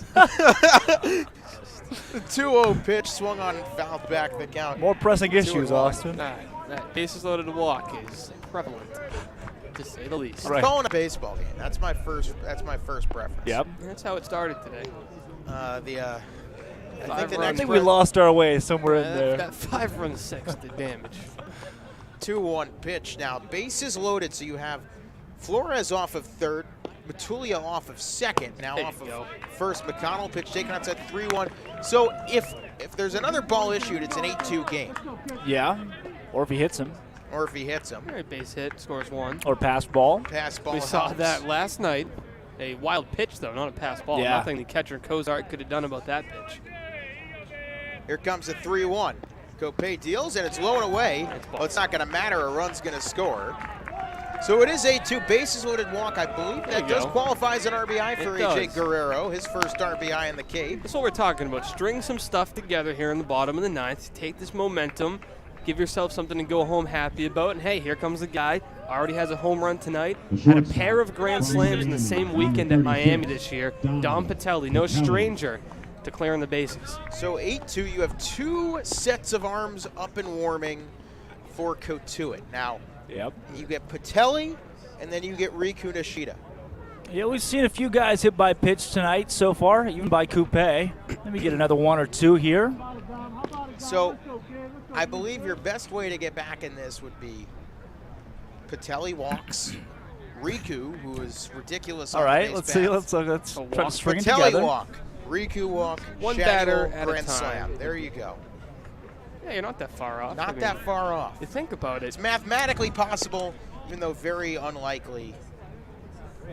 First pitch to Patelli, hits it on the ground to second Thank you, base, Zach and that is Berman. not a walk and a grand slam. It is in fact an inning-ending and game-ending double play. Final score tonight, Ladies and gentlemen, Cotuit 8, Hyannis 2 for the Kettleers. 8 runs, 13 hits, nobody, no errors. And for the Hawks, 2 runs, 5 hits, 3 errors. The Hawks end the homestand 1-2. They go to 2-3-1 on the campaign. Cotuit 5-0. Yeah, really 2 options here, too, for the roll bump player of the game tonight. You had Cole McConnell with a couple of hits and 4 at-bats, and then, Jonathan Fincher goes 4 2/3, had 2 earned runs, gave up 6 hits, but 2 strikeouts, and in total had a pretty good outing. So, Zach Berman, Austin Dakuda. I'm going to lead Fincher here. I was very impressed with this stuff, and it almost strikes me as a good start, but he has a lot of room to get much better throughout the season. Zach, 2 hits is a diamond in the rough so far this season. So 2 hits for Fincher. You really want for McConnell. I'm going to go. It's a tough one, but I'm going to go McConnell here. You're going to go McConnell. Because he had 2 hits, he played a really good game in center field, and he threw a runner out at the plate tonight. Right. So honorable mention Barnstable PD. Yeah, honorable mention Barnstable PD. Coming in a close third are the Barnstable Honorable mention Dominic Patelli, the first home Harbor Hawk home run. Yeah, that's true. He did have that. Our friends over on I&O Road, the boys in blue. Well, that will do it tonight for what was certainly a broadcast. Well, we hope you enjoyed it. Some would call it that. For myself, Zach Berman, Austin Dakuda, Drake Dull, Bria Losick, our wonderful producers, Abby Stokes, Ella Gibson, for Director of Broadcast Ops, Harrison Myers. And Mike. And Mike Maynard. I'm Zach Berman. Signing off, doubleheader tomorrow. Happy early Father's Day. We'll see you from Harwich tomorrow afternoon. Have a good night.